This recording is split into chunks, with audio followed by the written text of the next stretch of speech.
Yo, yo, yo, yo, yo, yo, yo. We're back at it again on another Thursday. It's your boy Ron. We got Super in the building, Sir Von, Leroy Green. What's What's up? up, fellas? What's good? It's Sir. really good. Goody. What's happening? Man, it's like Back Thursday again. night. It's like, back in the day, I don't know if you guys used to watch wrestling. It's like Thursday night Nitro. What was Nitro that was Monday night Nitro, right? What was Thursday Thursday night? night SmackDown. SmackDown. You know what I'm saying? SmackDown. Yeah. And new wrestling is like AEW, right? That come on Thursdays, don't it? Was that SmackDown on Fridays now. what's the one on Thursday? It's the one out of Jacksonville. AEW. I don't know. I don't watch that Yeah, stuff. that's dynamite, ain't Yeah, it? I got to get back Hey, into it, hey, man. you tripping, Servon? They got some things. They got some things on this wrestler. I'm sorry. I'm a happily Yeah, but they married on man. WWE though. I'm a WWE guy. You They got know. some. They got some things on. Well, I'm sorry. I'm a happily married man. I don't want to talk And about that. they do a Nah, you decent right job. though. I still Yeah. check them out every now and then. I watch New Japan every now and then whenever I catch it. I can't say I really follow wrestling like I used to no more, but it's still wrestling, man. That's still part of my childhood. I might peep in every now and then when I'm channel surfing. No doubt. No Yeah, doubt. I don't watch it consistently, but I know enough about what's going on in WWE. No doubt. No doubt. I'm sorry, guys. We got two thumbs down. I'm sorry, guys. In the media business, we don't work together and organize and schedule shows. I know who's putting the thumbs down. It's all good. It's all good. But it's all good. We don't check in, and we got different schedules or whatever. But anyway, I digress. We got a good show for you tonight. We're going to talk about the best mixtapes according to us. Now, we're not saying these are the best of all time. It's the best mixtapes according to us. So Savon, Leroy, Super. Even I have a list that we'll go through tonight. And then if you got a mixtape that you love, that you like, that got you through some times, that you play to this day, that you have fun with, fond memories of, put it in the chat and let us know what your favorite mixtapes are. What do you think is the best? But let's get into the news. We got some updating Yay news, and I said we're gonna talk about the music. And apparently tonight at midnight, according to DJ Academics, that Ye will be releasing World War III. I've heard some things on Academics podcast or stream last night. It just sounds it sounded a little bit different. I ain't gonna lie. I didn't say the stuff that I heard a song called Bianca, and I heard him chopping up a couple samples. They sound early reminiscent of the earlier Kanye beats from a production standpoint. He's chopping up some soul, he's speeding it up, got some chipmunk effects to it. But you never know. I mean, with Kanye Ye over the last 10 years, you never know what an album's gonna sound like till the album comes out. But sonically, from what I heard, it kind of took me back to, some of that old Ye, him chopping up the soul Kanye. But we'll see. I don't know if it'll come out on midnight. I don't know what kind of deal he has. It might not come out on DSPs, but we'll be checking for it. I mean, at least I'll be checking for it. Because I think the music, from what I hear, sounds good. Now the Bianca record, I think there's two different versions of it. It sounded the first version I heard was kind of bad. I'm not gonna front. But the second version I heard sounded a little bit more coherent. It sounded like, but still, but with Ye, again, I said this on the other pod. He's not really, I think he's coming off the top of the dome, and the music is like therapeutic for him. It's not about he's waking up and making music. You know what I mean? And Leroy, you can laugh, but that's just what it is. I hear a brother waking up with a microphone Oh, you heard me. with a You heard me. microphone in the computer, and he's making music. It's like if for example, if I woke up today, Is like, he man, making music or is he typing it's in like if song I was in a title ware- and AI is making the if song? I was in a warehouse and I was just talking about my dad, saying, "Man, I stubbed my toe. My kid said I was getting fat. I chased him around the house." That's kind of music Kanye is making. He's making personal music about his day. But I don't know, Super. You checking for World War III tonight? I mean, I'll be checking for it. I ain't staying up to midnight waiting on it, but I'll be checking for it whenever I can hear it. You know what I'm saying? Like, I mean, I ain't mad at Kanye, and I thought Bully was pretty solid and good. Like for what I heard sonically and song wise, I like Bully. So, I mean, if it's anything like that, then yeah, I'll be looking forward to it. I ain't mad at Kanye, man. Everybody can be mad and pick sides or do whatever they want to do about what he's saying and how he acting and how he dressing and whatever. But I mean, to me, like I said, it's just music to me. So I ain't really tripping on Kanye. But to be honest with you, that song that I heard, I was listening to the Breakfast Club, and They premiered that. What's the song name? Bianca. That shit was sounding horrible. With Like, if I that. hear anything, that was horrible. Like Which I don't one know. I though? don't know if Which one? I heard another version of it though. I heard another version of it though. the version that I heard on the Breakfast Club this morning was horrible. So that's the one I'm talking about. I'm not really quite sure, but I don't like the beat. I don't like the way he's singing on it. That don't give me nothing to look forward to. So I ain't feeling that one at all. Somebody check on Bianca. Every time I see Bianca, I want to be like, blink if you need help. But I'm not there. Come on, Blink B. if you need help. Like Come on, shit, B. like she probably needs like like help, like real help. Serious. Like Oh, she probably needs help. so Leroy is the black man terrorizing the white girl. That's what's going on. Okay, all right. Next topic. She probably needs serious help. Next topic. Come on, Leroy. Anyway, next topic. Young Thug. Young Thug's back in the news. Shout out to Thug. I know a couple of days ago, Servon, you reported that he was headlining a festival. I don't know what the festival was, but he was headlining a festival. What's the name of that joint? It's outside of Chicago. It's a lemonade. Hold on, I'm gonna get it right. I wasn't even too hip to this festival, man, but the lineup was dope. Let me hold on. Yeah, you guys will be the only two looking forward. The Lyrical Lemonade Summer Smash Festival. No doubt. So yeah, Young Thug was I know some music was rumored to come out. I think he was working on some stuff. I heard he was working some stuff with Little Baby. I heard he was working with somebody else. I know Alchemist said Alchemist was Future. But I know that there was some talks of some music coming out for Thug, and we were just waiting when it comes out. But apparently, Fannie Willis, the district attorney of Atlanta, Fulton County, has requested that Young Thug be arrested and put back in prison or jail for violating his probation based upon a tweet he sent out over the Young Scooter situation. So I think that it's a slippery slope. I think he shouldn't be. I don't think he should have his freedom jeopardized for a tweet. That's just the way I look at it. But apparently, him and his attorneys are working it out. Servon, any thoughts on this about the situation with the tweet? Whether or not he should be is that a violation or should be considered free speech? Well, they didn't. He's not getting in trouble. They're not going to revoke his probation. That's already came out. So okay, they reported that. Yeah, they're not going to do that. And that just came out like just recent that they're not going to do that. But I don't know how it violates it, because apparently he was talking about a DA or somebody in what he said, and it doesn't seem like it's anything that truly violates, because what he said wasn't wrong and it didn't incite anything. I guess why they wanted it to be revoked is due to like the people I guess it's the people that responded to it and start bringing up where she stayed and all that other stuff. So he can't be responsible for what other people say, because he didn't incite in what he said. He just criticized the DA or whatever, whoever this lady was. I'm not too hip to who she was, but I don't see where it really violates. They were reaching and didn't get nowhere, so it will not be revoked. He's still a free man, but still on probation. So good try, but they're gonna have to get him, and I hope he be careful on what he say on there, because they're watching. Yeah, and that brought up a larger point, and I'll give it to the panel, Leroy, Super, Servon, the dangers of social media. Right, I've seen a lot of social media interactions over the past 5 years, 6 years, 7 years. People self-snitching on themselves, implicating themselves in different situations.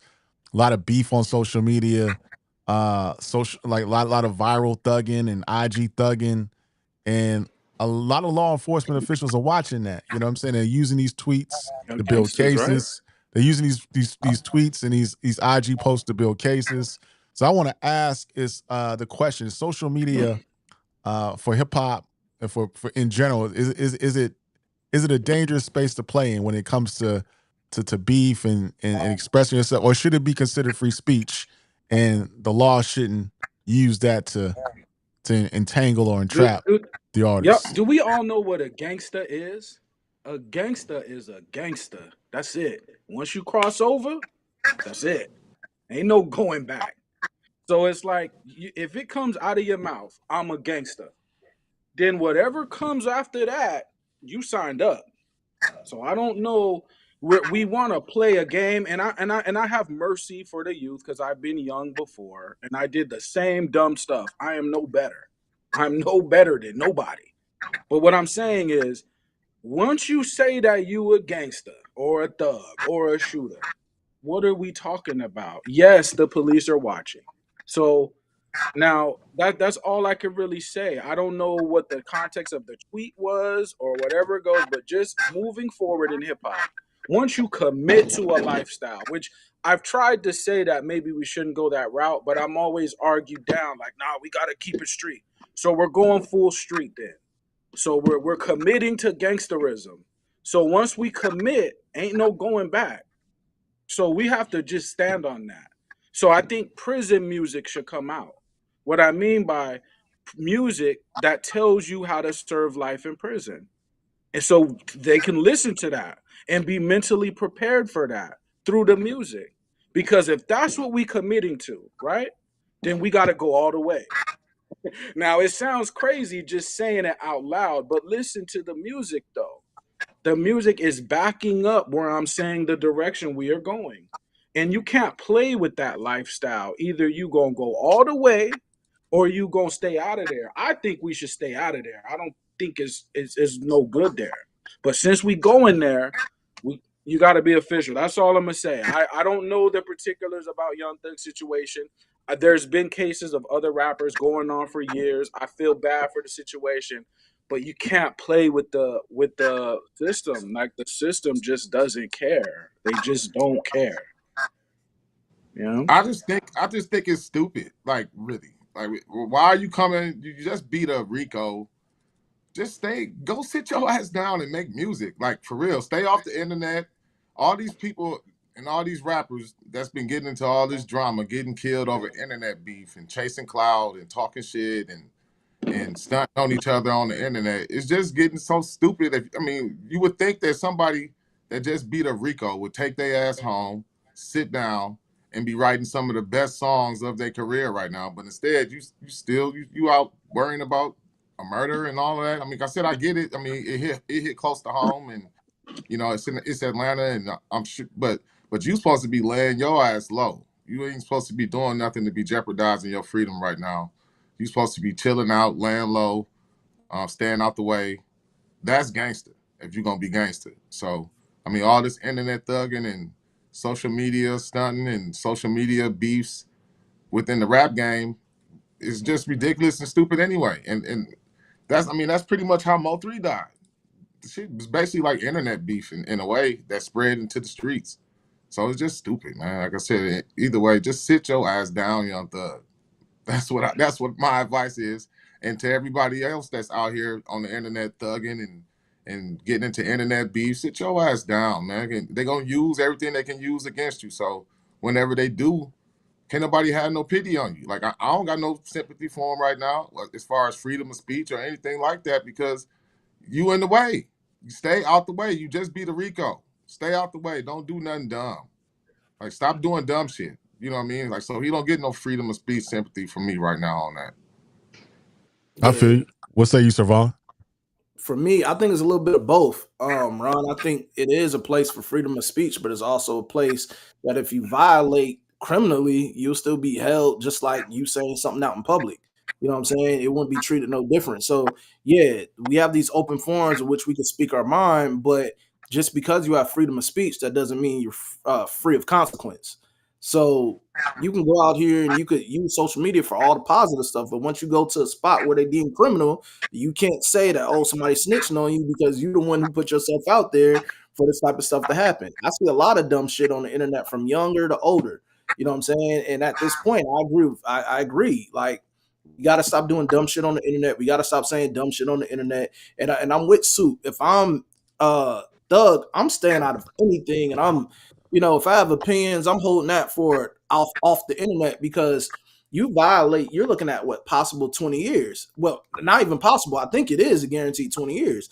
I don't think a tweet or something that is worth saying on the internet just for the sake of getting your point across, I don't think it's worth violating your freedom. But in this case, he was spared. He's still gonna be a free man on probation, but it's like, I'm with y'all, man. We got to be more responsible with what we're saying on the internet because it can and will be used against you. It's that simple. Yeah, That's a Right. fact. I mean, and somebody in his position, I would be thinking like everything I do is getting tapped. Every phone call, every move I make, I'm under surveillance. I would be extremely paranoid right now. Like, and just like I said, making music and doing what the hell I'm supposed to be doing. I wouldn't even be worrying about making comments on nothing on social media. I might look, but I wouldn't be saying nothing. I ain't Yeah, saying especially nothing. music, man. Everything that he You should be remember? putting on social media should be positive. right. Should be Yeah, You remember when rooted Fat in Joe? positive. You remember when Fat Joe was like, "Everything I said is fake." Like that was a message. That was a message. Like, bro, everything we say is fake. Hello, rappers. Like, just say it's fake. It's all fake. I mean, it's Okay. just. I mean, we live in an age of social media where I think as Super said, like with Mo3 and that situation in Texas, you know, Dallas is an emerging market. They got a lot of fire MCs coming out of Texas and Fort Worth, that whole region. It was big. It was a small enough town where everybody could have eaten. There was no need to hate on one another, but they put all these things in the music. You know what I'm saying? In the music and the tweets, they would get on IG Live and it would just instigate it. They would get on podcasts. There's some local podcasts in the Texas area that they would jump on, and it just spiraled out of control. And it's a shame because these brothers are talented. Allegedly, even one of the people that was implicated in the situation with Mo3, 2 days before they got Mo3, he's on IG with a stack of money saying, "I'm up." They put money on your head. So they're using that. They're using that. You Yeah. know, I mean, how dumb can you be? Like, I mean, who you flexing for? You know what I'm saying? That's not really gangster. You know what I'm saying? Gangsters used to move in silence. They didn't move like that. Who are you stunting for? You know what I'm saying? So now they putting the pieces Yeah. together and you risking your freedom, and a lot of people losing, you know, fathers and sons and brothers and uncles for no reason, just to shine and get likes. I think that's kind of corny. But anyway, that's the world we living in now. I mean, social media just has been the downfall of half of this generation of rappers. They didn't got caught up on social media, whether it be a podcast or something like that, or something they didn't put on IG or Facebook or wherever they deciding to do whatever they doing, brag about their life or stun on another nigga or whatever they call themselves doing at these times. I mean, all of this shit end up being used against them in the long run anyway. So I think that Yeah, of course. it's like stupid at this point. You got to be like, you got to move smarter than this. If you go, even like you said, Leroy, if you're gonna be gangster, be gangster. But gangsters move smart, man. They don't do dumb shit. I So say just get out. I say now just get out. I mean, I'm from an era where yes, we were doing dumb shit. So again, I am not better than nobody. We were doing dumb shit. But the older guys, like you really didn't even know if they was gangster. The only way you kind of knew is because they would bring out a certain car and could tell by the car that okay, like he's doing something. You know what I'm saying? Like that's the only way you could really tell. But other than that, they weren't broadcasting nothing. Like you had to have a private conversation with them, and they'll be like, "Yeah, I'm in the game." But outside of that, you wouldn't even know. Like, and I get that this is the social media age, but that's why I say like at this point, you just got to get out. Only because you can't beat the internet. Like, how are you gonna beat it? Like, I don't know. They're gonna have something that they can connect to you. So I mean, hey, like I said, I'm not the judge. Everybody do what they want to do, but if it was me, I would just get away from that, man. You know what I mean? If it was me, you got money on the line, business on the line, your brand, your relationships, I would just get away from that, man. It's just too sticky. But whatever. you know. Yeah, I agree, man. It's like I see, like you say, you guys saying that some words or things that they're saying on the internet could be used against them, but in some cases, it done led to some people being killed. I've posted where you're at or where you located, and it had a lot of people. I done seen throughout the years, multiple people have been victim to that stuff, like a Pop Smoke or PNB Rock, or I seen, Jacksonville's own Fulio. You know what I'm saying? Like when you posting locations where you're at, you stunting. There's everybody out there ain't looking for positive. There's some wolves out there. You know what I'm saying? Like it just comes with the territory now. You know that unfortunately, when you live in a certain life and you put it on the internet, people looking at you, people seeing where you at, where you gonna be, where you out of town, they're gonna go rob your spot. Like there's so many things. So yeah, you're right. Gangsters shouldn't be on the internet having an activity on the Right, internet. right, right. Even if you in town, like Say So P and Sauce Walker, they was making such a big. I mean, the run up there going back to Memphis, it was such a big like I'm back in Memphis and we in Memphis, we back in M Town, and folks was watching that. I even saw a video where they were in the hotel and they knew it was the Westin, so they knew where to pull up. There's only one Westin in Memphis, right? You know what I'm saying? It's right by the FedEx Forum where the Grizzlies play, and they kind of pieced together if people was watching. You know what I'm saying? And that's how they rolled up, but allegedly, you know what I mean? But it's just an unfortunate situation. We post our every move. Like I don't even like posting my moves when I'm on vacation. You know what I'm saying? Right. Because I just don't, I don't be posting. I'm at the airport. Or I'm on. I post the pictures Yeah, when I get like back home. You know what I'm saying? you don't do that. You know what I'm saying? Like, Yeah. Hey, I know y'all seen the post or probably like the little short clip or whatever. Dude on IG Live, and then they raid his house and he showing off weed and shit all on the internet. It's like, how many times you got to see shit like that to learn a lesson? I mean, even this is slightly off subject, but it's kind of the same thing. Like as far as how Young Thug should be moving versus like, like look what John Morant doing. Like John Morant, why would he even be in the position to even be like, why are you even doing anything with your fingers that look like a gun and shit right now? Like after so much that you went through that situation, you would think that you learn a lesson about something. You should be moving different. It should be something way more creative than that you should be able to do than to be referring to guns and shit on the basketball court. You know what I'm saying? And it's just stupid. Like Young Thug, Ja Morant, they right now, I'm looking at them as like the same type of stupidity right now. You know what I mean? Like they need to right. Well, they just got to grow up for real. Yeah, even if you're not in it like that, the business takes so much of your attention. Let's put the streets aside. Just playing sports or doing music business, that already takes so much of your attention if you think about it. Like that's a constant job. Like, do you know what I'm saying? So now you're adding the street on top of that? Like, bro, like that's just too much. Like, you know what I'm saying? Now you gotta go on the road. Hold on. I gotta go in other people's city.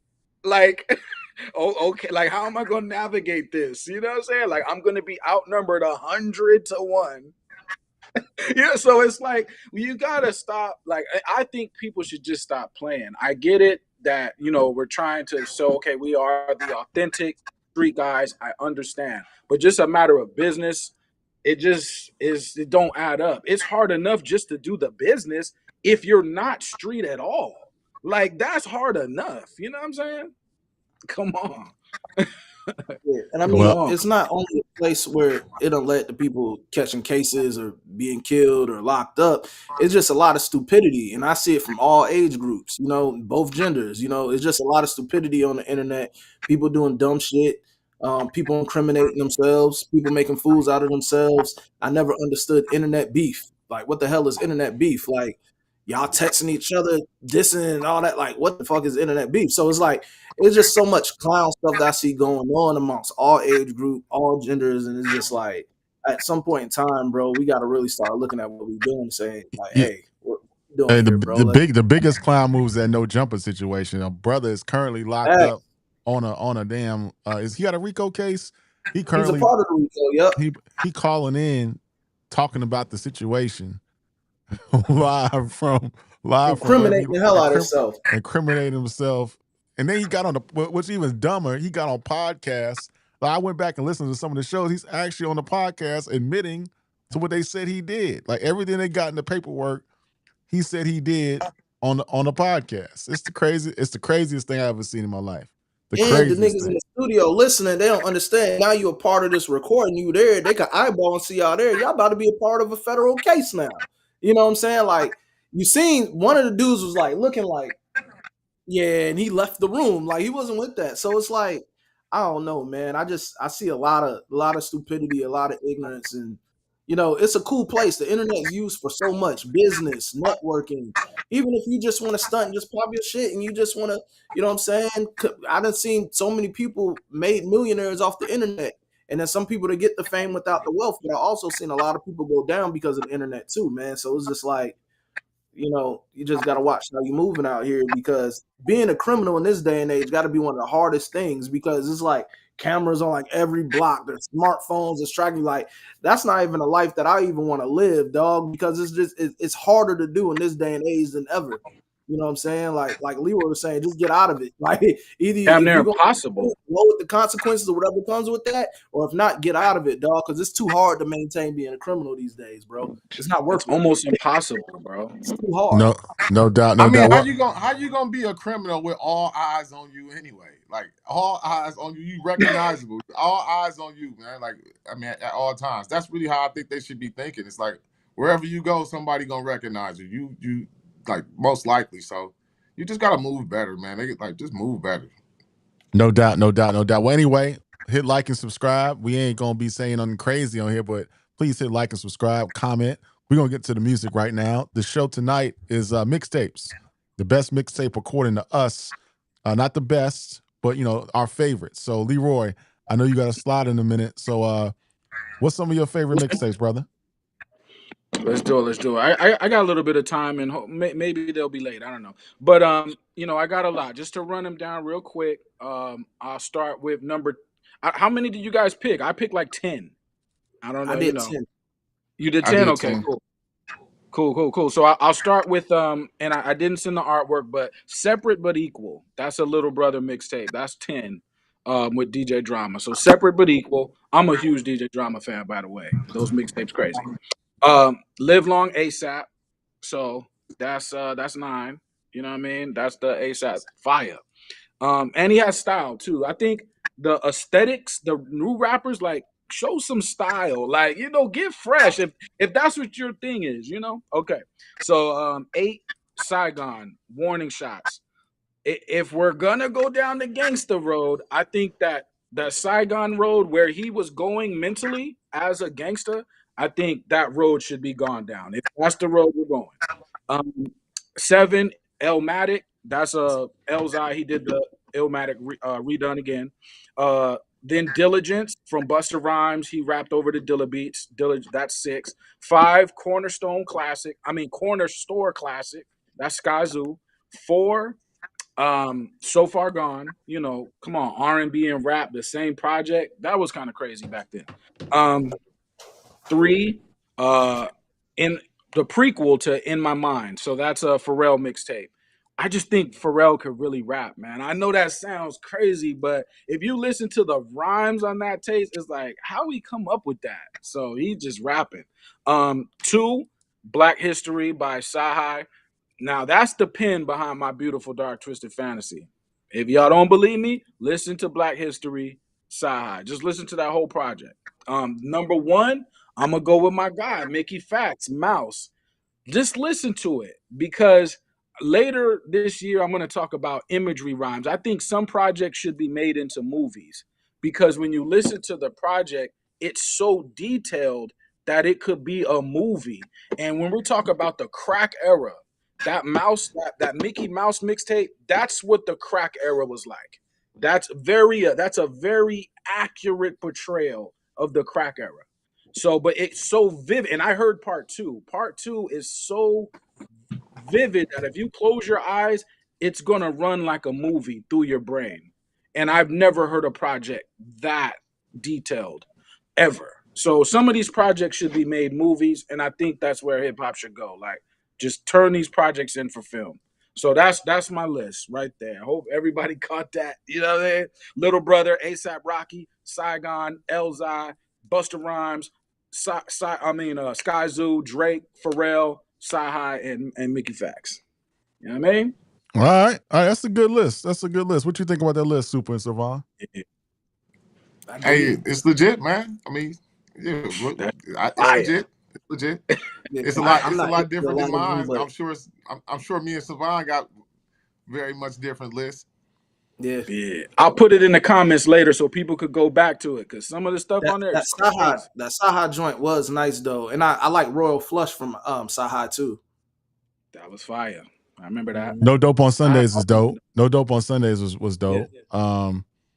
The Yeah, Elmatic mixtape. I forgot about that. He did a good job recreating Elmatic. Him and Royce he got did. down on that joint. Yeah, That's man. hard to do. That's I that's a, wouldn't want to do Illmatic. I wouldn't want to remake and he did it Illmatic. I'm sorry. justice too. It didn't come I, across corny. It didn't come across corny. He slid on a couple of them tracks like Detroit State of Mind and Memory Lane and Life's a Bitch. I think he he that's did cool. his thing. I know it's like it's like a musician covering, like a rock musician covering a song. He kind of slid on that joint. Right. I should have put that on my list, but I Yeah, left it I'd have off. told him leave Illmatic You got any alone. But when honorable I heard the mentions? project, you know, You got any You got honorable honorable any mentions, mention. honorable Leroy? mentions? No, I didn't make any honorable mentions. If I had to, I'll go dedication to Little Wayne. We was just talking about Wayne, so I'll go Yeah. dedication to. You know what I'm saying? Just my honorable mention. All But right, yeah, so Vaughn, cook up with your list, bro. All right. Let's see. Number 10. Number 10. I got 2 Chains, True Religion. I like that. I was fire. I was in college when that popped. I remember hearing Riot. You know what I'm saying? We bumped Riot, Spend It, I Got It. You know what I'm saying? So that was the reintroduction. 2 Chains coming back out. This is post DTP. He's reinvented himself. It's no longer Titty Boy. It's 2 Chains, man. I think this was a dope comeback to his career, and I rock with it. He had the club on fire and the streets on fire with this one. Was So this one after Codeine Cowboy? Because Codeine Cowboy was my joint. I had the one with I remember before, that. don't you hit the gasoline, then I lean. I First don't I hit the I don't even gas. know I don't even know the series, man.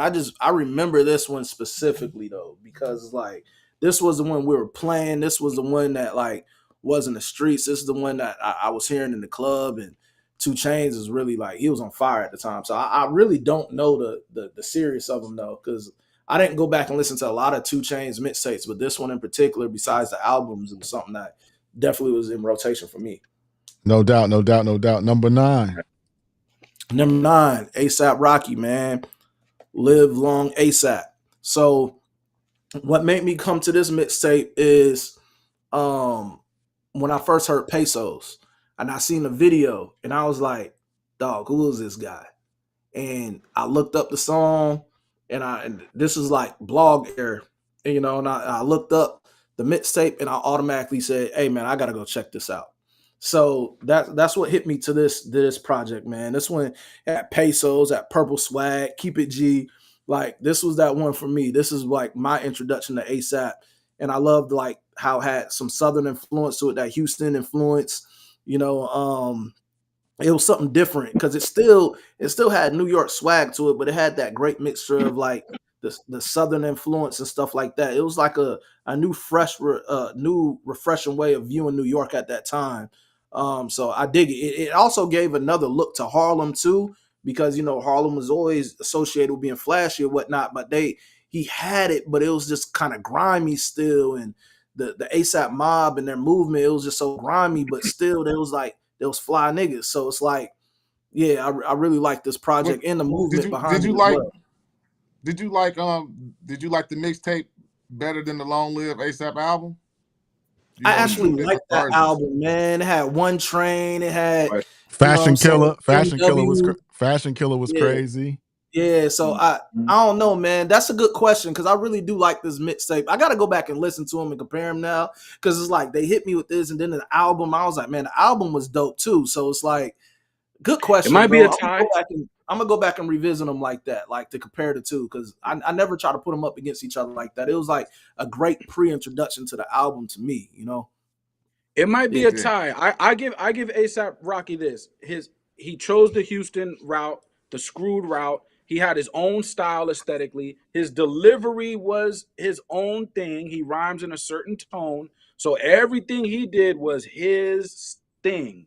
And that was powerful. You know what I mean? Yeah, I thought ASAP was going to be in these discussions that we're having now with Big Three. I thought he would be in those conversations, but it just never panned out like that. He had other interests in fashion and, being like in that world. I don't know if he really focused on the music like that, but I thought he could have been in these conversations 15 years later in that Big Three conversations. I thought if you listen to One Train, One Train, he was sliding on there. He had Yeah. Kendrick on it. They had Kendrick, it had Crit on it. It had Action Bronson on that joint.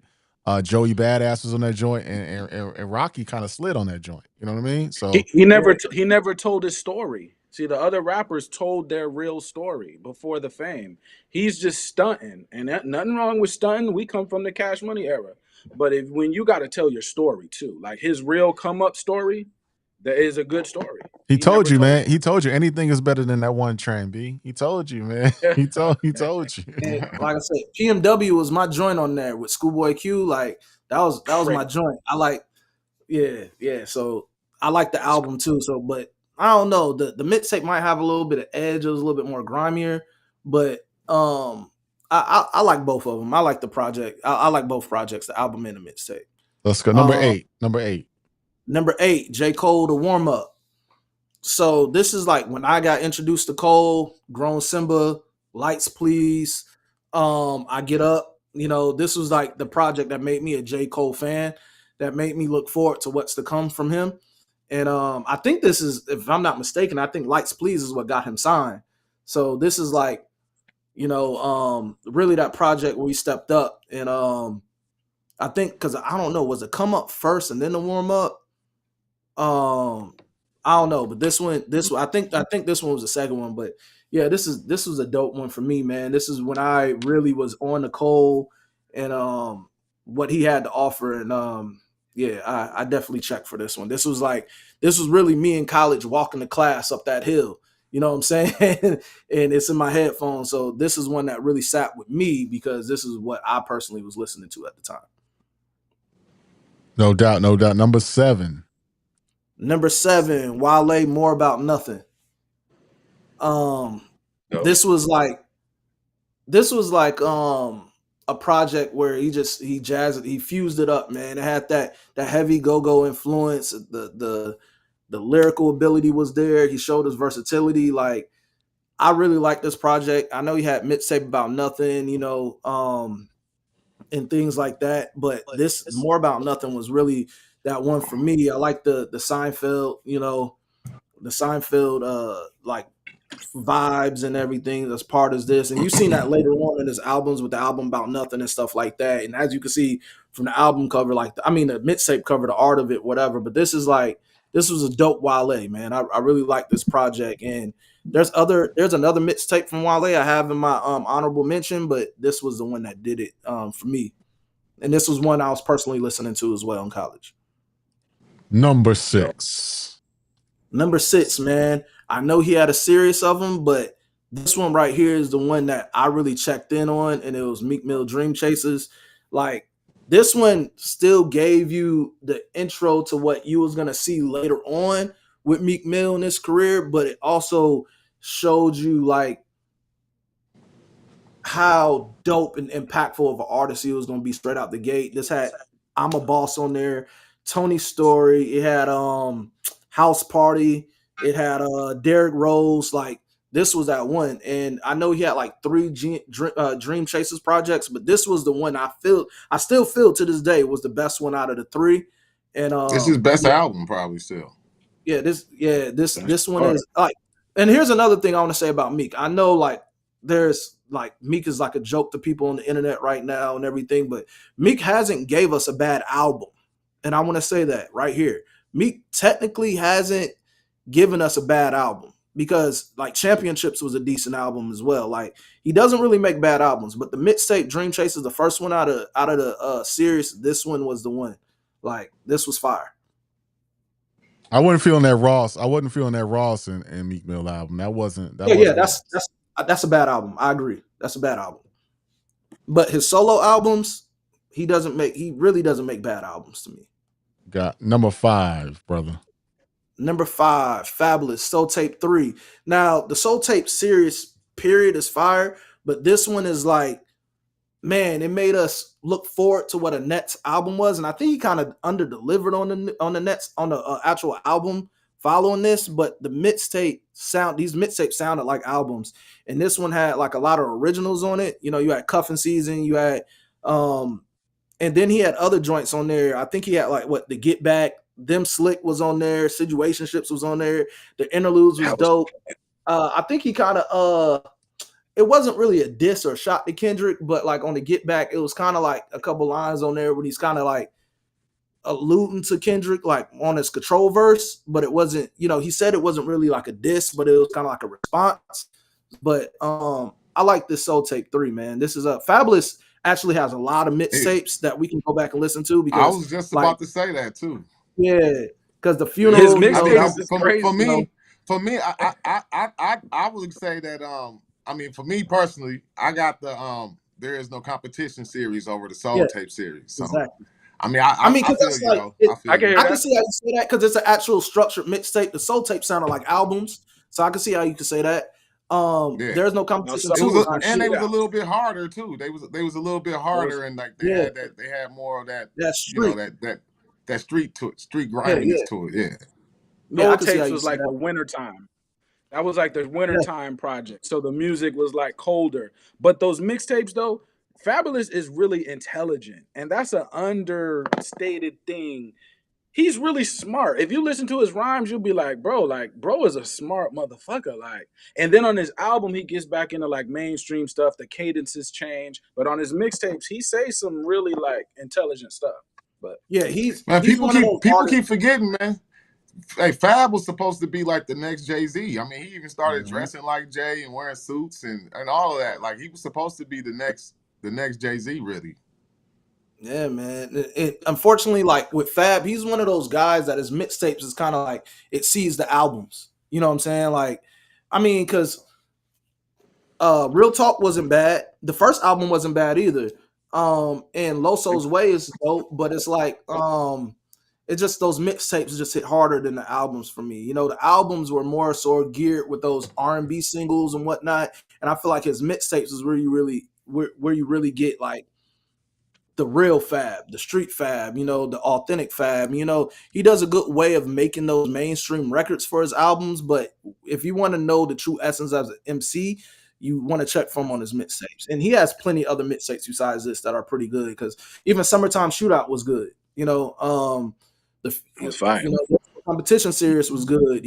Like he really had some dope ones. So yeah. No doubt. Number 4, Wiz Khalifa, man. Cushion Orange Juice, man. This is like classic. I'm looking forward to the second one. I seen the track list. I like the features he got on it, but this was one of the ones that my roommate in college put me on. I wasn't really hip to Wiz at the time. I heard him playing this around, and I remember there was a chick I went to go kick it with, and she was playing it, and I was just like, yeah, I'm rocking with this one, Mesmerize, Never Been, In the Cut, like this Wiz shit. Yeah, this is some stuff that I really rock with, man. Still blazing. Yeah. And this is one of those things, like some of the currency joints. These are one of the things you could play right now and it still give you the same vibes back then. You know what I'm saying? So this project is one of those ones that's here to stay, as a mixtape for me. The production on that album is just ridiculous too. Yeah, facts. Yeah. The hook writing, he's great at hooks. Mm-hmm. Yes, sir. Wiz at his best. No doubt. Number 3, Lil Wayne, the Drought 3, man. Man, Wayne has like a lot of projects that people will put up there in their favorites. This is one of my favorite ones. He had the Upgrade Your Freestyle, Ride for My Niggas, Seat Down Low. He killed that, the Dro joint. Like, yeah, Wayne, this is when we're looking forward to this is where we look forward to like what Wayne is doing mixtape world. He's had some ones under his belt, because I have some honorable mentions of some Wayne stuff too that probably nobody is ever gonna list, but it's some of my personal ones that I was listening to when I was in middle school. So I'm gonna tell you what that is when I get to my honorable mentions. But yeah, Lil Wayne, the Drought 3, hands down. No doubt. Number 2, Lil Wayne again, man, the Dedication 2. So this was like my first favorite Wayne mixtape that the world could also probably agree to. This is one of the mixtapes that I actually went out into like Sam Goody or Best Buy, and I actually seen the physical. They had this on an actual CD, and this one had like the Cannon remix. It had Working Them. It had Georgia Bush on them. Like I remember having this. I had this little MP3 player. It wasn't a iPod. It was something that was competing with iPod at the time, and it's not in my mind right now. But I remember having specifically this project on here. You know what I'm saying? So dedication 2. Yeah, this is my joint. All right, That was, and without further ado, number 1. yeah. Number 1, man, Jeezy Trap or Die. And for some people, they'll flip flop. They'll either put Dedication 1 or Trap or Die, one or the other over each other. But this Jeezy Trap or Die, I'm not gonna lie. At the time when Jeezy first dropped, and I know you guys have heard me say this on the show, when Jeezy first dropped, I did not like him. I didn't like it. But I went around and I listened to the mixtape, and that's what put me on the album for real. And this was like the precursor to the mixtape. I mean, to the album, and it really set the tone. And he delivered on the mixtape as well. You know, like this was just that one. It was a soundtrack to the streets. It was really like the reinforcement of trap. You know, we got the T.I., but Jeezy really like resonated with the streets. And he, you know, the first time I actually heard Jeezy was on Fabulous Real Talk album. And, you know, when you go back and you listen to the mixtape, you know, that joint was on here. You know what I'm saying? Like, so, and this was what, like, damn, I think he had like 25 or 26 songs deep on this, I think. And it'll just fire, man. This is mixtape in its essence of what it should be in the movement, the streets, you know, like this was my shit. When I went back and I revisited that to the first album, yeah. Jeezy was in the prime of mixtape. Like really, because he had some fire mixtapes. Like he couldn't drop a bad mixtape back then. He could drop a mixtape with anybody, and it was fire. Yeah, crazy. He got one. You got to say he had one of the greatest mixtape runs of all time. To be honest with you, like as far he's as up there, he's up there, setting the tone and letting the mixtapes spark his buzz like that. You know what I mean? Like really like developing and getting his fan base off of the mixtape run without really even being known like that beforehand. Like he really got himself popping off of mixtapes. You know what I'm saying? And let himself be known from that. And this mixtape really had people anticipate Jeezy, man. It was so like anticipated, man. And low key, man, it just really it woke up the world. And now I was kind of resisting to Jeezy at first. You know, I was really resistant. And like I said, I listened to that first album. Then I was like, let me go check the mixtape. Then I was like, oh my God. You know what I'm saying? So yeah, I was definitely on it. I got some honorable mentions too. You know what I'm saying? Before you move on, I had some honorable mentions. Now here's one is an honorable mention that I said is a Wayne one. And I don't think anybody will put this on a list. But I would have to say Squad Up SQ1. You know what I'm saying? The Squad Up joints. This is pre this is pre Lil Wayne, Young Money, pre Carter, all of that. The Squad Up series, I think they did like 6 of them, but that first one, this is what I was on. You know what I'm saying? Squad Up, man, Gutter, all of them. This is like when I start fucking with Wayne, like as far as a spitting ability. I think he spit over Ether. This has actually kind of made me anticipate Gutter, and Gutter actually didn't pan out how I thought he was going to with the Young Money thing. But the Squad Up mixtapes, man, that was really like when Wayne was kind of killing stuff, you know. Another honorable mention, Jeezy, Can't Ban the Snowman. That's my joint. You know, I rock with Can't Ban the Snowman. I remember when I was in high school, they was suspending us or trying to get us up out of there if they catch us with a snowman t-shirt on. So there was a whole like other movement with this. So yeah, man.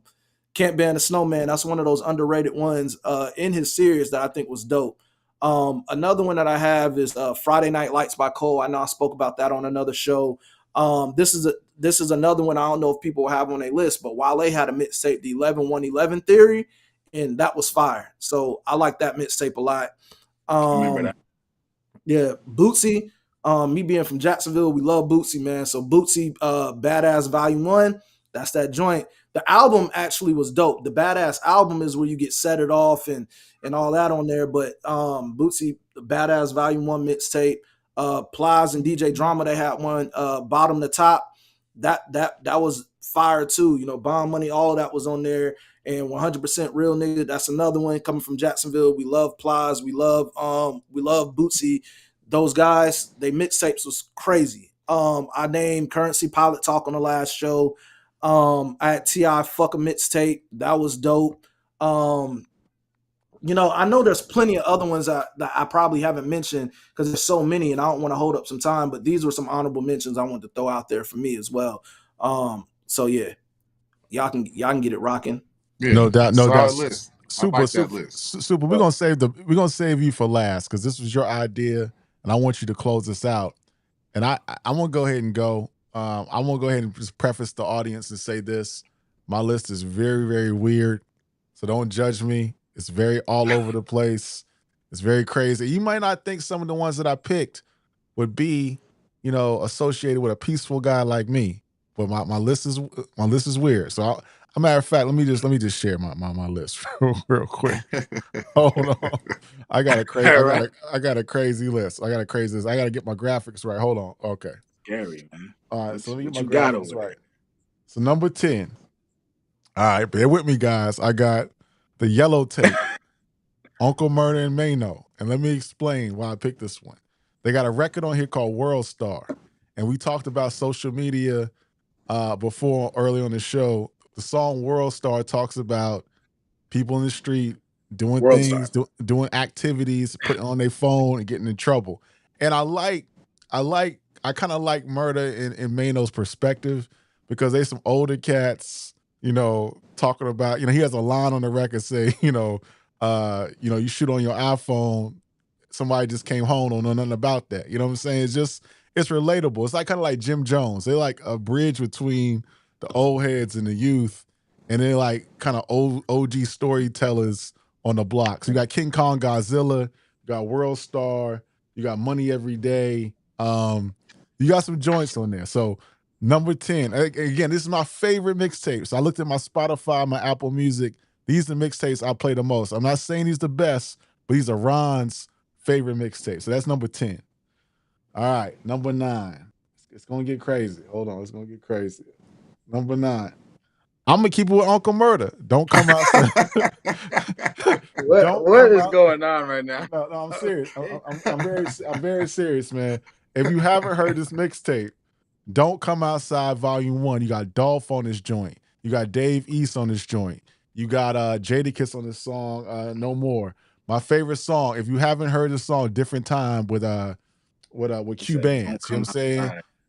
Would you rather be judged by 12 or carried by 6? I mean, he got a lot of different things on this stuff. Uncle Murder is giving you some game. So Don't Come Outside Volume 1.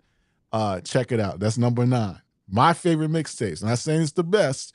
I'm just saying it's Ron's favorite. All right, that's number 9. Let me see.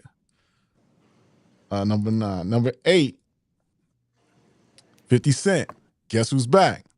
You know what I'm saying? You got to think about where we at. We 2001, 2002, 50 has been ostracized. Power of a Dollar never came out. If you had the Source magazine, you saw that they had printouts. A Power of a Dollar, How to Rob was out. Down in Atlanta, they was playing the song with Destiny's Child, Thug Love. I think they was going to shoot a video for it the day he got shot. You know what I'm saying? They were going to shoot a video with Destiny, but they scrapped the project, Columbia.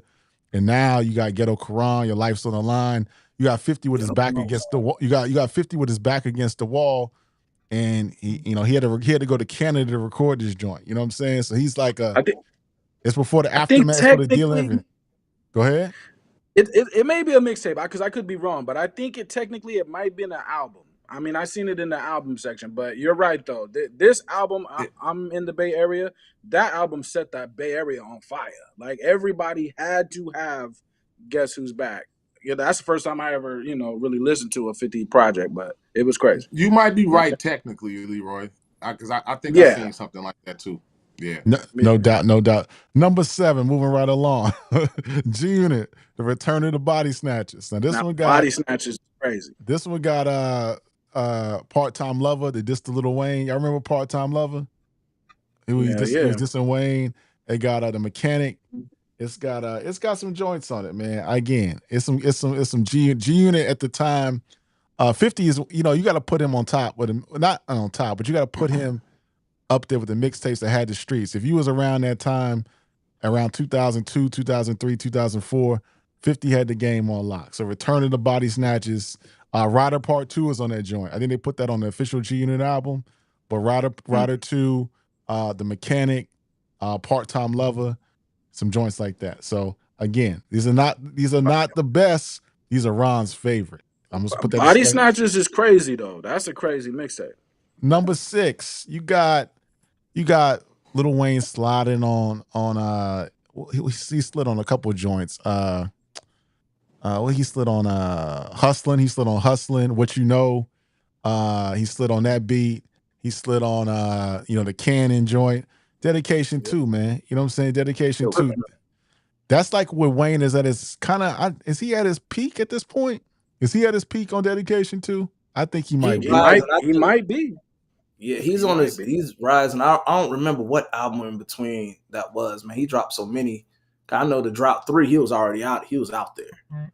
But yeah, this one was one, people was on Wayne. Like I said, this was one of those mixtapes you was seeing more at the time. I mean, you got it might be his peak, man. You got Spitter on this joint. You got a lot of joints on here. You got a lot. I think They Like Me. He did that. You know what I'm saying? He did a cover of that. You know what I'm saying? So he got some joints on here. So we about to say something?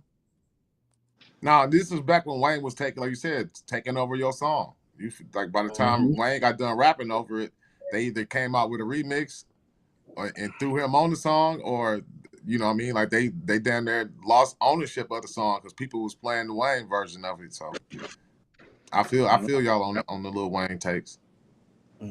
No doubt, no doubt. Number 5. This is Ron's list, not the best list. T.I. Down with the King. Now listen to me.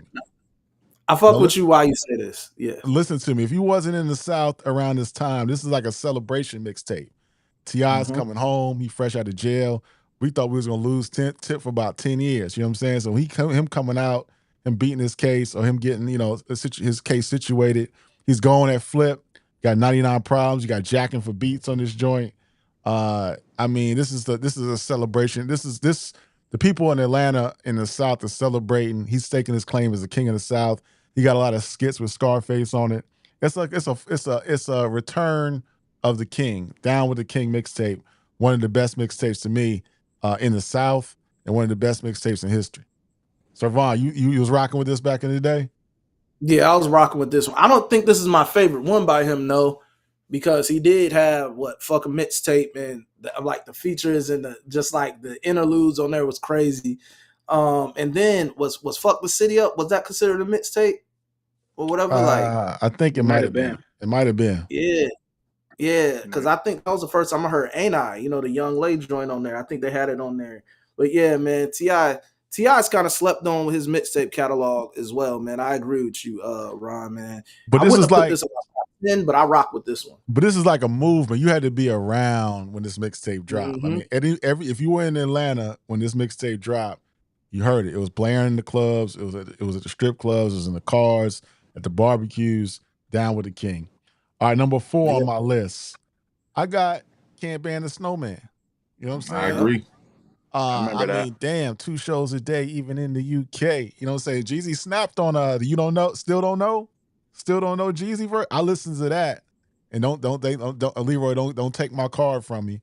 I listen to Still Don't Know more than You Don't Know. That's just me. You know what I'm saying? I listen to Jeezy Still Don't Know more than You Don't Know. That's just me. You know what I mean? It's just. I mean, Jeezy the Snowman, just the beat alone, like that's still. I can play that at any given time. On any given day, you might catch me play Jeezy the Snowman at any given time. I love that beat.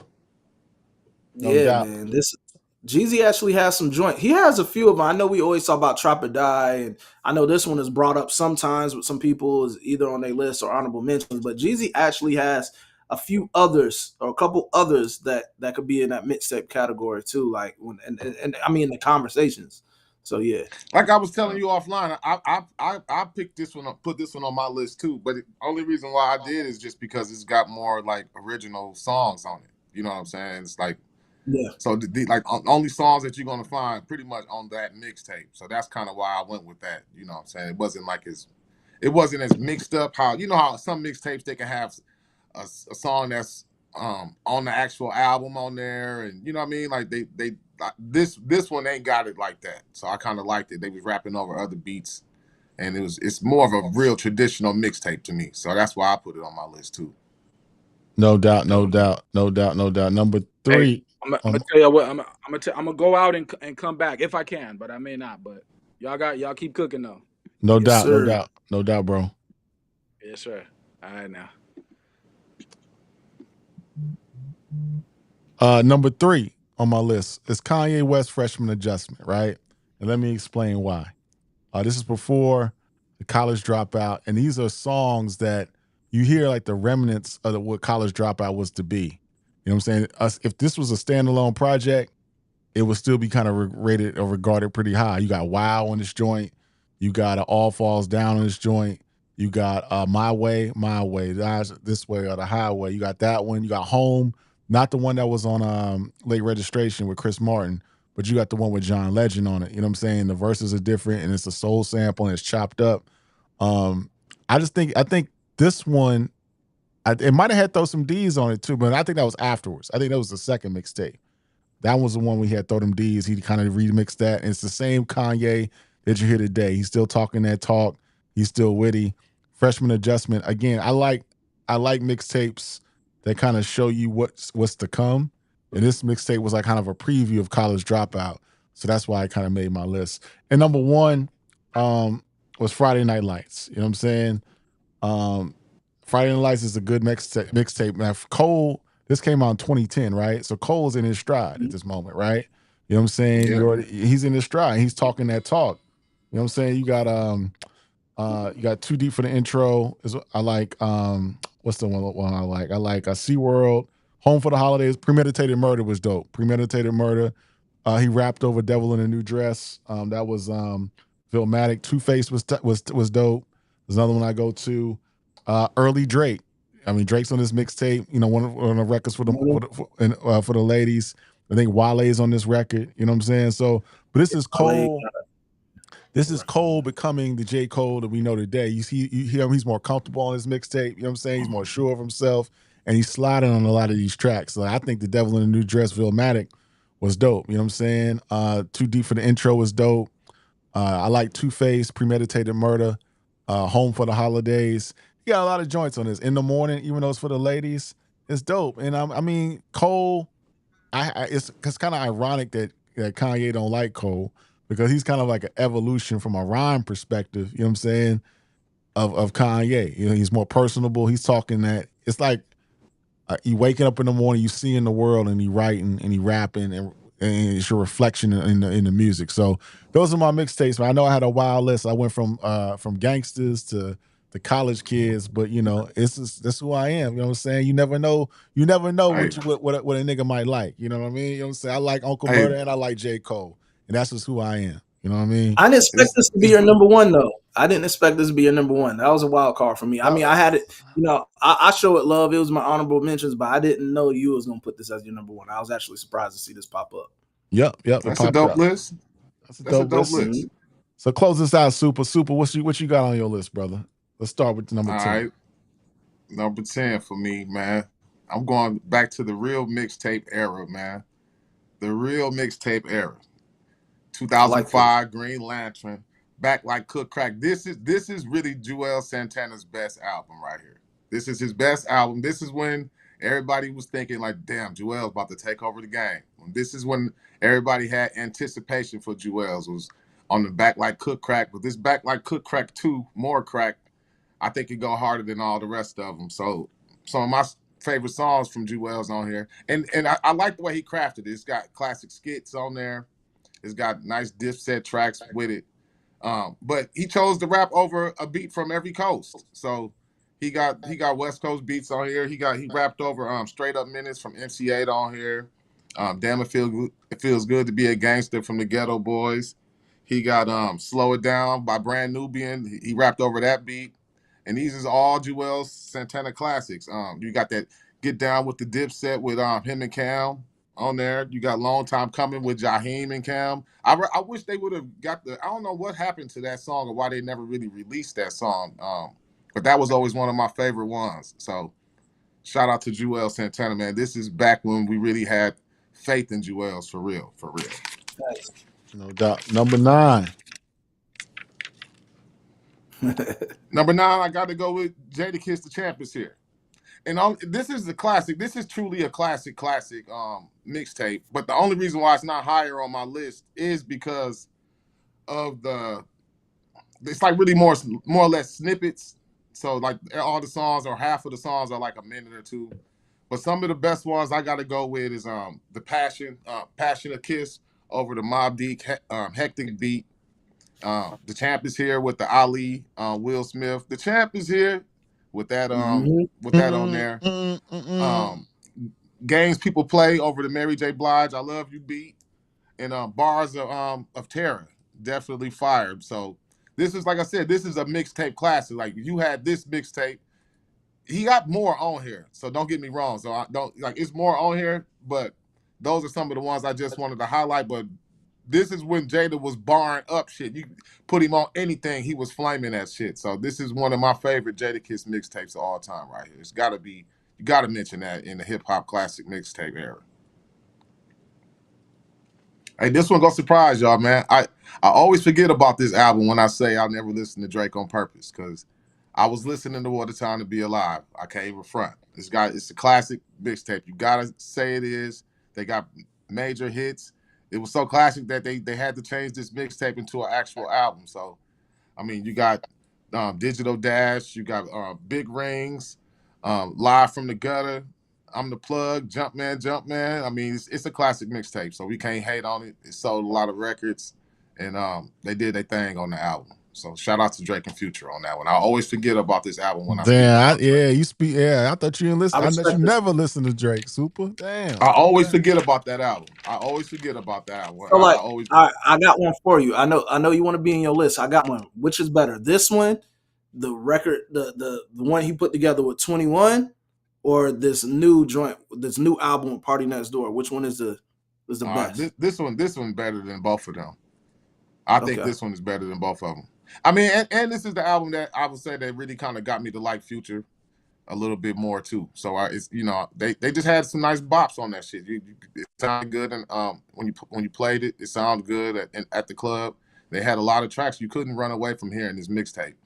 You know what I'm saying? So I got to give it to him. And you know, before you said it, like pre-show, I always thought this was an album. You know what I'm saying? So yeah, but it's an actual mixtape. Album. Yeah.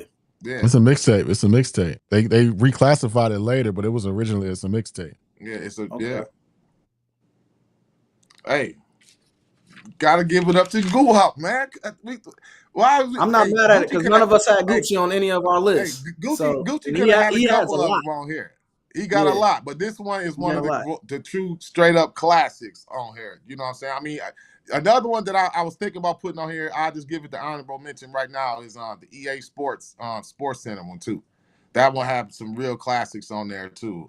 That's the one with Bricks and Alien and you know what I'm saying. So I gotta give. I can't remember them all off of that list, but this one, Chicken Talk, this one had Street Nigga. That video, you know what I'm saying? I think that once Gucci put that Street Nigga video out, that's really what took him like out of Atlanta. Like, to be honest with you, like I think that's when people really started really paying attention to Gucci with that Street Nigga video. You got 745, you got Street Smart, Zone 6, Money on the Flow. I mean, if you this is a true mixtape era right here. DJ Burn one. And he's snapping on here. So, you know what I'm saying? It is what it is, y'all. Y'all know what I'm talking about, man. I got to give it to Gucci, man. Gucci was one of the mixtape kings at that time. He had a great mixtape run when mixtapes was popping. Yeah, Gucci mixtape goated, man, hands down. It was funny. I was in DTLR earlier, and they was playing the joint Slumber Party with Nicki Minaj on DTLR radio, and I was like, yeah. I was like, I remember that one. That was actually that's the second. No. Actually, that was the first time I did hear Nicki. Yeah, Slumber Party. So yeah, Gucci, he had some joints. I wasn't on all of them early. I didn't appreciate Gucci's mixtapes till later, but he's definitely mixtape goated. I tell y'all, if you're not a major Gucci fan, go listen to Money on the Flow off of this, and you tell me if Gucci wasn't getting it in on that. Like that. Gucci has some great mixtapes, but this has got to be my favorite one over time. No doubt. Number 6. Yes, sir. 50 Cent in the Future with G Unit. This is like the one where it was another one, but I always get it mixed up because you know how it was back then. Like you will get a mixtape, but then they'll throw a different name on it and whatever. But it was another one. G Unit in the House that's what it was called up here. The mixtape I had, but I couldn't find it, so I'm sure it's not legit. I You remember know I what I'm saying? snatched But this on LimeWire. yeah. This was a fire. Another one, DJ Who Kid, 2002. I mean, they rapped over everybody tracks on here. The workout banks with over lyrical exercise. You got the Who Kid, K Slay shit. I love that song on here. Just effing around. G Unit Soldiers, ride out. You know what I mean? Like so, this was one of them momentum building times for 50 Cent, and this definitely one of them mixtapes that if you don't never heard it, you ain't up on it. You got to go back and dig through the crates and bump this 50 shit right here. mixtape goated as well. This is why 50 became who he is for real. Yeah.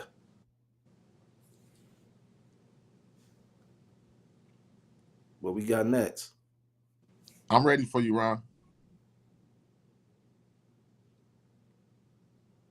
Hey, but I like the what's the name too on this. I like Bump That over what's that? It was like that was over like Mob Deep. I can't remember, but it was over Mob Deep. I can't remember what song it is, but it's a Mob Deep track, and I liked Bump That back then. And I liked You Should Be Here over the Tony sample that they had on there. They had Raphael Sadiq. Yeah, 50 should be. He's definitely should be on the hip hop Mount Rushmore for mixtapes. Gotta be. He has to be. Yeah, he up there for sure. He's good. Because that King mixtape was dope too. What was that? It was Never Take My Crown was on that joint. He got the Double Up song. He got a lot of mixtapes, man. A lot of songs that he can make. Yeah. He have a greatest hits just off mixtapes. You know what I mean? And he doesn't get credit for like him kind of like making those mixtapes like pop again. You know, like we give a lot of credit to like Wayne and stuff like that, but this is the guy who made mixtapes cool for real. Like again, you know what I'm saying? Like I know you had street tapes and the idea of the mixtapes was kind of like unreleased music and stuff, but this is the guy that actually gave you the true essence of mixtapes early, and that's why I say he needs to be on the Mount Rushmore of mixtapes, hands down. Yeah, for sure. Number 5. Man, I'm disappointed that we didn't bump heads on this. I thought this was gonna be on at least 2 of our lists. At least 2 of our lists. This is super classic. This is like I gotta say for me, I would say that this is Styles' second best album to me. Like to be honest with you, Styles got a fire catalog, but when I go back and dig through it, I find myself really going back to Ghost in the Shell for the most. DJ Big Mike, Green Lantern. Had 25 songs on here, man, and some skits, and it's a traditional real mixtape. You know what I'm saying? So, no, that wasn't. It was Green Lantern. It wasn't Big Mike, but it was Green Lantern. I gotta give it to him for Call My Name. The whole thing, bro. I can't. I don't even want to have to name the songs, but you got Cool Out, you got D Block Niggas, Holiday, Immortal, I'm Home, like the whole thing. So. Go back and listen to the Ghost in the Shell, traditional, real mixtape that had the streets on fire at the time. Yeah, that's a good pick. I can't believe no one else had it either. So that's a good one. I was looking. I didn't want to put it on, because I didn't want to bite you. But yeah, Styles definitely he made that. That's like I said. I would say that's his second best album right there. To be honest with you, it's his second most complete project in my opinion. No doubt. Number 4. All right. Gotta go with the Dipset, man. Dipset had one of the greatest mixtape runs of all time. And I know people like, why you didn't put Volume 1? The reason why I didn't choose Volume 1 on here is because this one has more original tracks. It's got everybody from Dipset on there. So it's got J.R. Ryder, it's got Jay Bezel, it's got Hell Rail, it's got everybody on it. It's got SAS, it's got the real foundation of Dipset on here. And this shit was fire. Like, I still listen. This is one of the ones I still listen to this day. So I got to give it up for Halftime. With Cam, I got to give it up with Niggas Get Clapped Quick. I got to give it up with Jewels and Hell Rail. I mean, it's so many tracks on here. New York State of Mind with the Terror Squad on here. I mean, like this was a classic mixtape that If you a Dipset fan, this is part of the movement. This got some of that classic Dipset shit on here that made you really be a Dipset fan. So shout out to Dipset and the Purple Bunch tape. This is definitely one of my favorite mixtapes of all time. No doubt, no doubt. Number 3. Wiz Khalifa and Currency How Fly. The start of the movement. They first collab, first mixtape, first album that they did together, and it's the start of the movement now. It's got us waiting for the 2009 too. It's got us waiting. You know what I'm saying? So I gotta have this on the list. It's an official real mixtape. It's not hosted by a DJ, so that's kind of what made me think about putting it on the list, because it's not in a mixtape that's been hosted by a DJ, so I didn't want to count it. I tried to make sure that it was hosted by a DJ for it to be officially a mixtape. But I mean, you got to give it to him, man. You got Car Service on here, you got Layover, you got Smoking, Dreaming, Living. Like this shit is, the whole shit was a vibe, man. So I got to give it up to them. You know, you got Hot Fly, title track. I mean, the whole shit. So I got to give it up to Wiz now. It's one of my favorite albums of all time. Can't ban And the the obvious snowman. one, Can't Ban the Snowman. I ain't even got to talk about it, man, because like I said, this is one of the ones that I think that I figured we would bump heads with Jeezy. I mean, we could have, somebody could have chosen Jeezy the Snowman, that mixtape. It's a lot, so you could choose from a lot. The USD album, you could have chose from that. They had a couple mixtapes that was fire and nice too. So I ain't even got to go into this Jeezy, man. That's an obvious pick one way or another, that it should be on any list, because I mean, he had that shit on fire. Yeah, definitely another movement. Yep. Return of the Mac, that's my number one. This is the best mixtape of all time. I still listen to this day. It was so good that they had to add it to his catalog. It's the greatest mixtape for me of all time. So, you know, I love everything on here. New York Shit, Stuck on You, Mac 10 Handle, Down and Out, New York City, Rotten Apple, Bang on Them, Nickel and a Nail. I mean, I can go on and on. From Priorities, Stop Frontin'. The whole album from top to bottom for me is straight up classic. So this is my number one. I don't know if you put it in order, but that's my number one right there, Ron. I missed So it. that's it. Did I leave one out? I think that's it. I think that's it. I don't see nothing else. I think that's it. I put it. Solid ass list. Solid ass top 10 of all time, right there. That Prodigy one is probably the one I'm not hip to at all. Like, didn't listen to, but the rest of them joints, solid list. Yeah, it's a dope list. I got some people in the chat saying that Super got the best. Some people say Servan. I actually had one person. Shout out to Free. Free said I had the best list, man. I appreciate that, brother. You know, so my list is. I appreciate that. I want to say shout out to Chris Hogan, because he made me ashamed of myself for not mentioning this. And this was one that I bumped a lot. And I remember my 1986 Pontiac Bonneville in college, I was knocking this. And it was Dom Kennedy, the Yellow Album. And I'm mad that I didn't even mention it as an honorable mention, because that was my shit. You know what I'm saying? You know, that, like, from beginning to end, I still listen to that now. So it's like, classic. Shout out to Chris Hogan for saying the Yellow Album, man. I can't believe I left it off my list or even honorable mentions, because that was one that I was really listening to in college, bro. That was my joint. So, yeah. I'm ashamed. There's something going on with that project, because he can't release it no more. He can't put it out. He can't. It's a sample thing, but it's you know, that album was crazy. Yeah, Yellow Album was fire. I mean, the mixtape era was crazy, because I mean, to be honest with you, you could put Future on the list. To be honest with you, as far as having a fire Future. That Purple Rain was crazy. Run. Yeah, he got a great mixtape run.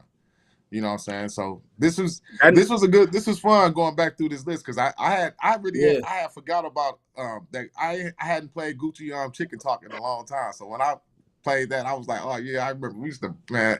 I played that Gucci for a few summers. So shout out to Gucci, man, on that. Yeah, man. When I start hearing your list and I start talking and like thinking about my list and things in there, I'm not changing my list or anything, but it makes me think of other ones that I like. Like he said, Yellow Album, and then the somebody just said what I was just about to say, the Crenshaw mixtape. You know, I was on that. You know, I went to the club here, Pure, and went to go see Nipsey when he was promoting that joint, and I got that on my IG. And yeah, I was listening to Crenshaw too. Man, There's some Yeah. joints. There's some joints. The mixtape era need to come back, man. The mixtape era mixed with the blog era and just combined in the pod era. How that's gonna happen, I don't know, but it needs to be a thing. Like somebody got to figure that. So let me ask the group this: Who's the king of the mixtape DJs? Is it Drama? Is it Wu Kid? Is it who's the Drama. king? I mean, Drama. Drama. For me, it got to be hands down Green Lantern, man.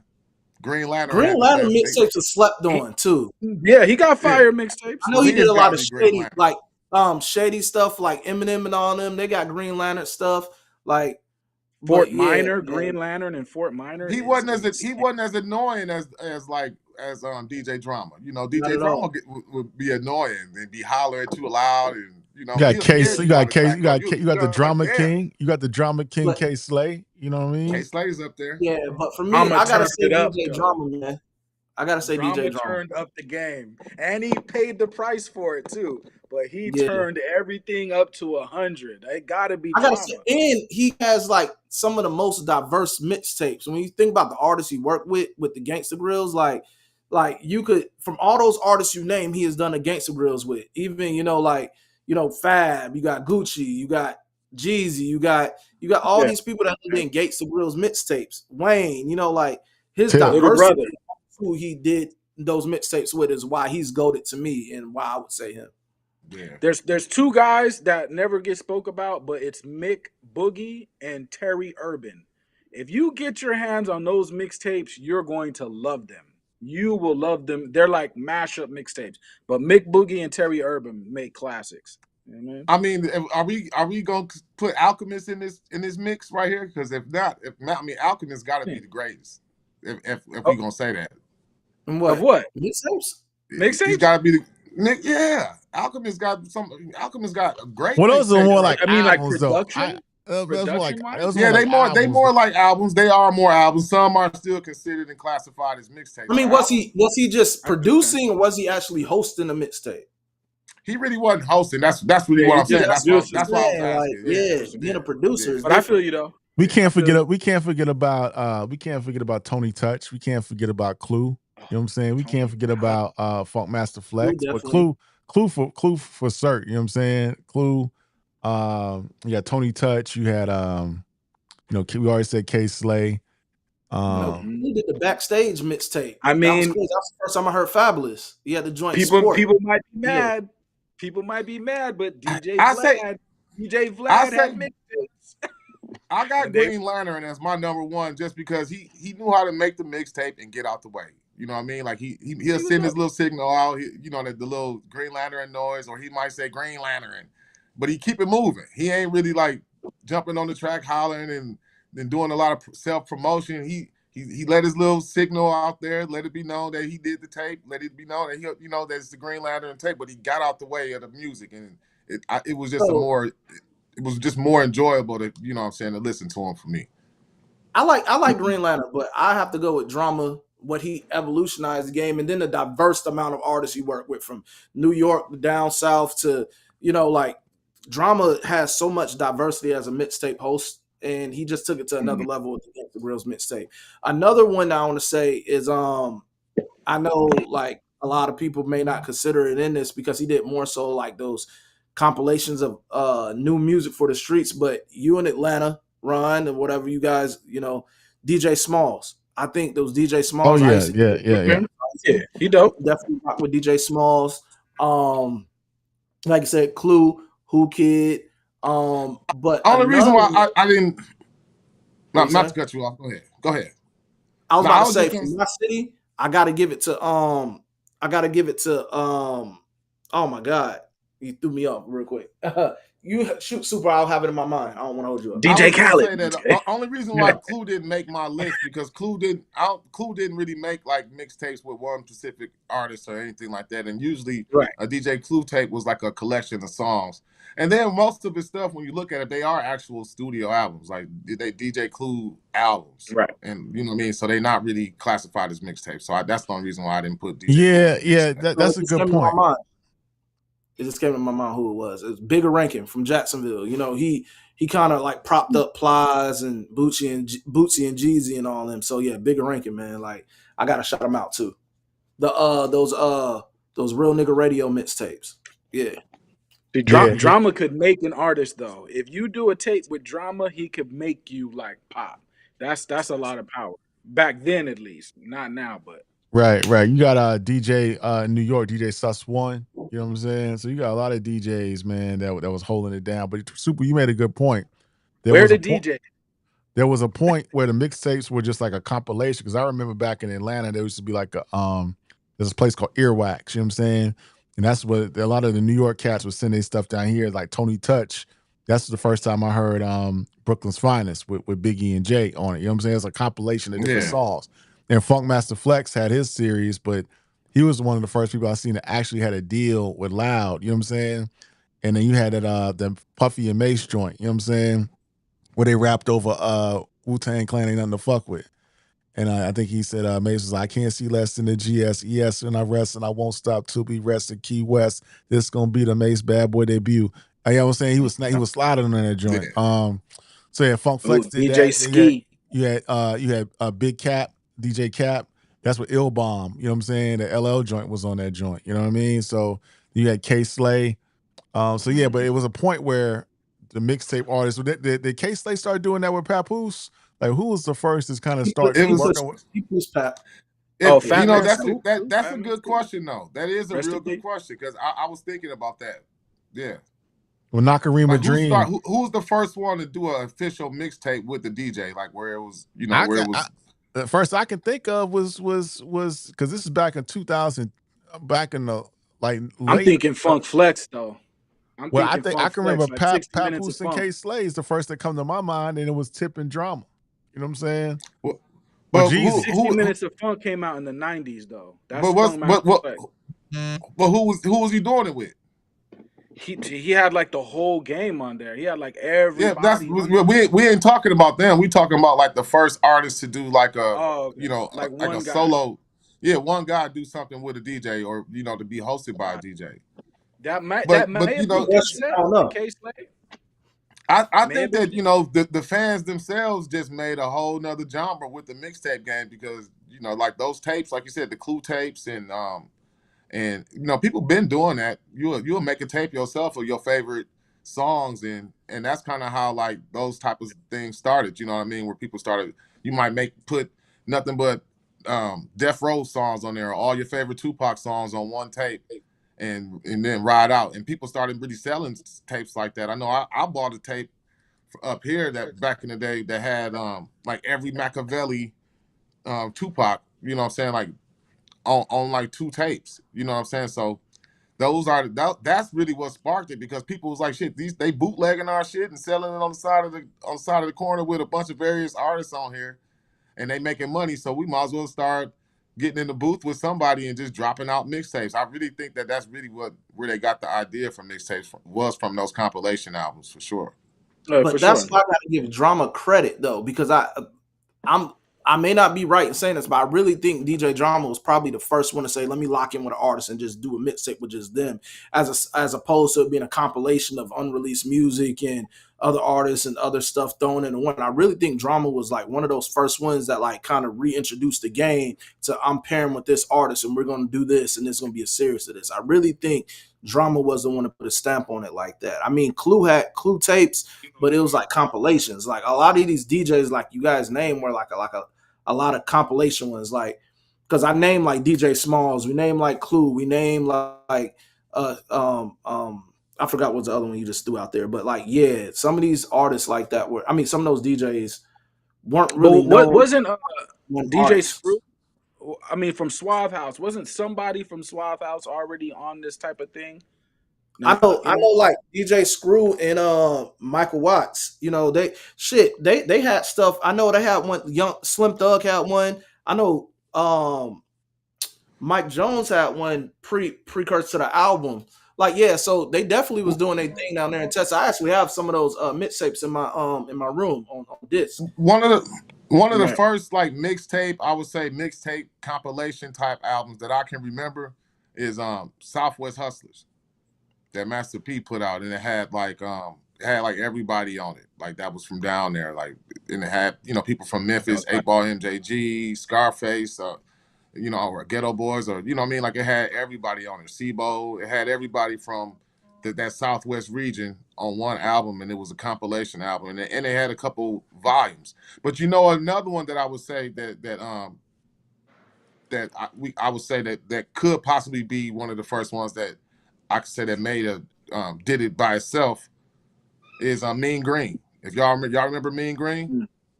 Yeah. Mean Green was one of those guys too that he was had dope. he had albums like where he was like the host. He was like one of the first ones where I could say that he was the host of either a host of a mixtape or the host of the compilation. I had to go back and dig through it. I can't really remember exactly how the He album put fire. out, but I remember the green. I remember the green Mean Green album back then, and it was kind of like pretty much like a mixtape. I had to listen. If I would have thought about it, Chris Hogan say Michael Watts. That's definitely one of the first ones. And I kind of have to believe that, man, because they was doing their thing and it was so regional that I know a lot of people don't want to give them credit, but like, yeah, I kind of think like, those Southern, like Michael Watts and them, I think they were probably on that early. Now I know like I know E40 and them was up on that collaborating with Master P, but those I think were technically albums that kind of played like mixtapes, but they didn't have no DJ. So I'm trying to make specifics, but when I thought of Suave House, or or he says Swish House, Swish one House. one of the houses, what I'm saying, was early in the game. Swish House, that's Texas, that's Paul Wall now. Yeah, Swish House. Yeah, I know you were talking Suave House. Suave House was with 8 Ball, MJG, and even Rick Ross was on Suave House at one time. Yeah. Right. Yeah, we're gonna I have to look it up, but we have to check out Southwest Hustlers. You know what I'm saying? That's one of the first ones that I can remember. Southwest Hustlers is like volume 1. I want to say they made like 2 or 3 more of them. And I definitely have to check into the Mean Green album because I want to say he might be really one of the first DJs to host a real mixtape that I can remember from back then. I mean, Leroy, you and Cali, did Felly Fell have any mixtapes? He did, and then you brought me back right there. Felly Fell, he did. But see, but what it is like hosting it with one specific guy, though. I don't know. See, I remember just a bunch. Yeah, because me too. On one thing, you know what I mean? We there were so many. First off, in the Bay Area, we had to have our own section of just Bay Area guys because they was coming out so often. But it was like everybody was ganging up on, shout out to JT the Bigger Figure. He was on No Jumper recently too. But these guys are cranking out mixtapes like it's water, like what I mean. So, and everyone's ganging up on you. You'll find early Leroy somewhere in the mixtape. Me as a high school kid, but it was crazy. I think that the artists are definitely smart for getting a mixtapes put on their catalogs and stuff now, where they own DSPs and stuff like that. Because for a while you would look up one of your favorite mixtapes on the DSP and you couldn't even find it. You know what I mean? Like it's smart. I wonder are they getting any money off of it? Because I know a lot of this stuff probably still ain't cleared samples or a lot of So I just wonder the business side of that. You can still get money though. It will only stop you if the parent label stops you. And if you made a few $1,000s, it's not really worth their time to stop you. You know what I mean? But if a song starts gaining traction, then they're gonna stop you. You know what I mean? But people was going platinum on mixtapes back then. Like it's a couple of mixtapes that were going platinum. Like Can't Ban the Snowman, I want to say actually went platinum. Especially in the South, yes. That would be crazy. I wouldn't doubt it. I wouldn't doubt it. Yeah, I mean, that was a big mixtape, man. Everybody had a copy of that mixtape. You hop in somebody's car, somebody hop in your car, they got the same damn tape. You know what I'm saying? Yeah. But I mean, every car you was in, or you was riding, or you had Can't Ban, you had Down with the King. Those are 2 mixtapes those 2 mixtapes I heard the most everywhere. I mean, everywhere you went in Atlanta, you heard them 2 mixtapes. You know what I'm saying? I mean, you was dudes with a mixtape. Trap or Die 2, Trap or Die 2. You know what I'm saying? Trap or Die 2 wasn't bad. What? It wasn't bad. You'll see a dude selling mixtapes. I don't think the artists really do that now because I don't think they don't want to run through that much work. You know what I mean? Like that's the difference between a lot. I think the talent too between now and then is that they don't want to throw away songs, and I don't blame them. You know what I'm saying? And I don't blame them for not wanting to throw away their music and be putting them out there for free. You know what I'm saying? So I mean, it's smart, but I think that it's got to be a new way though. It's best. You know It's best to just keep putting out the music no matter what, just to keep your name and your buzz alive. To be honest with you, so a lot of these guys they sit back and they waiting to be told to release something by the industry. I mean, sometimes you just gotta release that shit and let the fans hear the music, just to keep your buzz around. You'll play yourself out without no music out here. A lot of it, I think, had to do with the internet too, though. The internet's colliding with hip hop at the same time, and it's like they capitalized on that because why wouldn't you? It took a little while, like 2001, 2, 3, people were a little slow, but around 2004, 5, now all the artists have caught up to the internet, and they they know that we're on it. So it was definitely smart though. Yeah. It was definitely smart for a lot of these guys to do that because, I mean, a lot of them they built their names off of this. Like just how Dipset built they following off of mixtapes. People knew who Cam was, but people wasn't really thinking about Jewels and Jim Jones unless they were standing really next to Cam. And then once you started hearing them, people started wanting to hear them by themselves and solo. You know what I'm saying? So I think that a lot of these guys, their careers was definitely built off the back of mixtapes, and it can still be used if you use it the right way to take advantage. Yeah, it's got to be a way to bring it back. I think the format should change a little bit, but there has to be a way where the mixtape can come back. How it's gonna cap? I don't know. I'm gonna keep it a stack, which we'll never get that essence of that again. I mean, Drama went to jail for this shit. You know what I'm saying? Like when and then mixtapes start sounding like albums. You feel me? Like so once they start sounding like albums, first of all, I don't even want to take it back before they sounded like albums. Once it became accessible that anybody could do a mixtape, like it was like somebody around your hood got a mixtape. Everybody got a mixtape. It's like you go on that Piff and you go on my mixtapes. So you could see like the main artists, but when you start seeing everybody from the city of Blase Blah got their own mixtapes, it kind of like oversaturated it. And then the death of the DJ. Don't you think that was good though? I think that was kind of good because it inspired a lot of people. For inspiring artists that actually had the talent to get on, because there's some people that got recognition off it. But like when the DJs start becoming disassociated with the mixtape and they start sounding like albums, that's when we start seeing the death of the mixtape. And then when those platforms that we used to look to every day start going down, and then the whole thing with streaming and with the mixtapes is like artists kind of felt like, what's the point of doing them like that anymore? We're going to make them sound like albums. Like there's a whole evolution from the beginning of mixtapes. Like we said, like the DJs, first it was like kind of like unreleased music. Then it was like compilations of joints, and then it was the artist and one DJ, and then it was like, you know what I'm saying, the one sounded like albums. And just the whole evolution is a show itself that we could touch down on. But it's you're crazy. Right about that. You're right about that when you bring that point up. Go ahead. Let me just say this real quick with Leroy. Go ahead. The mixtapes are really kind of responsible for starting off the streaming services. To be honest with you, because like you said, that Piff. People was really going to that Piff and listening to that Piff, and you stay on there, and that would be your radio at one point in time back in the day. And this is before people was really messing with Spotify and Pandora and all of that like that too. You know what I mean? So our mixtape would drop, it will crash the site, bro. I remember that. You know what I'm saying? Yeah, right. Yep. Yeah, I remember that. Yeah. What I do think artists should do though, which they don't do, which is crazy to me, I think to bring the DJ element back, artists should release the acapella version. How come we're not getting the acapella version of the albums so the DJs could put their own sound under it? We get service packs or sample packs. If you're part of a DJ pool, or if you sign up to pay for DJ pools, it's kind of like sent in a service pack. They'll have the record itself. Right. That's what I mean. Right. It has those type of things, but it's not just like sent out to just the open like that anymore. You have to be a part of it. It should just be, I hate to say it, and they break some kind of record deal thing.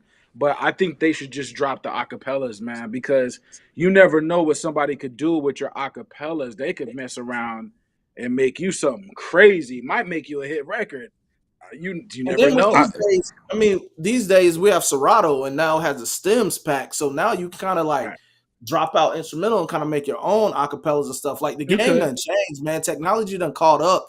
Like people can go strip stuff off YouTube and make their own thing. Like now, like where artists don't really have to do that. It's kind of like a free for all now. And honestly, it's something we never like. We just have to sit back and look at it like it's ancient history. It's like such a Hey, novelty. That's true. We're never gonna But get back there again. are like there's like 100 Jay-Z albums we'll never hear. That's already out online. And they're the same albums that we all have, but they're over different beats. And some of those albums sound crazy. Like some of those albums sound super dope, and we'll never hear them. You got to search for them, but they have the Black Album out, American Gangsta, on different beats, and there's like 100 different versions. I mean, You know, DJs you know, just did you a thing. Platforms is different now. Like if you go on SoundCloud, you could find like so many variations of things that DJs did. I mean, in different mixes or whatever. I mean, it's open. Everybody could have the virtual ability to DJ if they learn how to work a DJ controller, right? You know, and no knock to the DJs. I DJ over a controller, but like it's so accessible that we can just put Serato or a virtual DJ on our mixtape and rip some music or join some of these DSPs that will link to the Serato or whatever, and we could kind of DJ.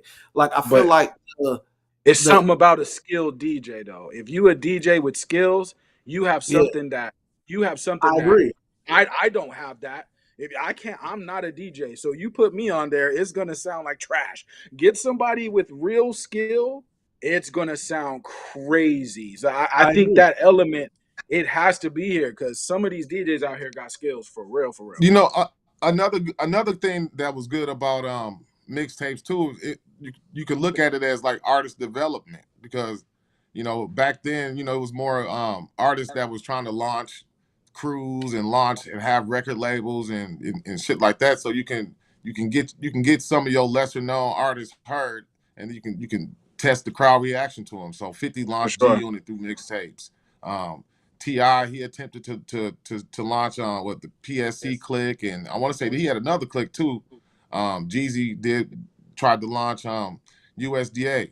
You know what I mean? That's true. So Where's your click you at? know Where are these even rappers' clicks? even If you notice Juvenile with that, UTP. what was UTP. Yeah, you know what I'm saying? So UTP, all right. it was a good artist development tool, and you could test the waters and see if somebody fit in with the click. Dipset did that a lot. Sometimes you will hear a guy on the Dipset remix and think he a part of the click, and then you didn't even hear him again no more, or he might have disappeared. Unkasha or what? I mean, Unkasa. Yeah, like Leroy, Uncasa was dope though. He Yeah, came. that he was Uncasa fire. was dope on mixtapes. He made it to the album, but yeah, you know what I mean. Like the guy might disappear after that. Jay Bezel was down with Dipset, or even like guys like Jay Mills had a couple tracks with Dipset at one time or another too. I ain't saying that he was down with the click, That's but like yeah, you make a point because it's like I was introduced to like Freck Billionaire and like Red Cafe through Fat mixtapes. So yeah, you're right. Yeah, it was Red yeah, fire. Cafe was dope. and again, I know I made this point a million times on this podcast, on this platform. Like social media killed the concept of a click because we're more. It made us more individualistic, right? We want that like for ourselves. We want that comment for ourselves. So people not moving in clicks. You know what I'm saying? And we got people that fraternize with one another and associate with one another, but you getting more solo albums. That's why you don't have any R&B groups. You know what I'm saying? When's the last But great just rock as band? You know what I'm saying? You don't have no, a Wu-Tang. You yeah, ain't never gonna see 9 members deep. You know what I'm saying? You might get 2, but I mean but that's you ain't leverage. seeing that. You know what I It's mean? true. That's leverage for an artist. Well, If you walk in the building with a click and they all on paperwork, that's your real click. That's leverage, dog. You know what Yeah, I I mean? mean, And yeah, that in tells you, theory, you're right. It's leverage, but the way the and it's gonna. society is, it's not made. Yeah. It's not made for that anymore.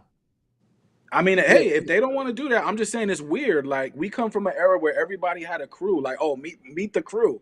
I just don't see that. Y'all, all of y'all are solo. Where is your well, crew? nah, it's the element of crew from how y'all look at it versus now is different because like with the crew, it was like all of them had some type of talent, whatever. They still rolling with crews, but they got people that's just putting in work. There's names you see them, they Right. roll people, but it's not like they ain't spitting. Like most of the They're people, not rappers. most of the crews that are of recent, the last like half of those crews, how many of those people out that clique did you hear rap? Yeah. That's You know true. what I'm saying? Like we had the ASAP Mob. How many of ASAP Mob members did you hear rap? Right. Two. You know, and there was a bunch of them. There was like, you feel me? Like, so there was like people that we know that are associated with different crews, but it's like for whatever other reasons, like we were familiar with the names or whatever, but we never really heard them rap. That was a difference. Like Right. when we heard a G Unit, whatever, yeah, we know there was more people in the back, but we also knew that there was people who rap. When Game was running around with, you know, Black Wall Street, there was some individuals that was rapping. You know, there's always the street element and the entourage part of it, but when you want to talk about crews as far as like introducing into the game, yeah, we're not getting those factions like that no more. Yeah, You know, we're not getting that No Terror mixtape Squad. introduction to the game. We're not getting that. Yeah, we're not getting that mixtape introduction to the game. I think that too. I mean, if you really think about it, the mixtape era dying might be responsible for killing the rap group. To be honest with you too, I think that because that's the mixtape era is the last time that we really had cliques, crews, and really, you know, groups out there. And after the mixtape era died out, you could say that the groups kind of faded away. And then, you know, I all of a think sudden we get it's more so the money the aspect than the mixtape aspect. I mean, yeah, you were right. It was a good way to introduce, you know, people out the clique or stuff like that. You know, that's what we heard USDA over Jeezy stuff or whatnot. Yeah, you're right. But yeah, I think it's more so the money aspect of the thing.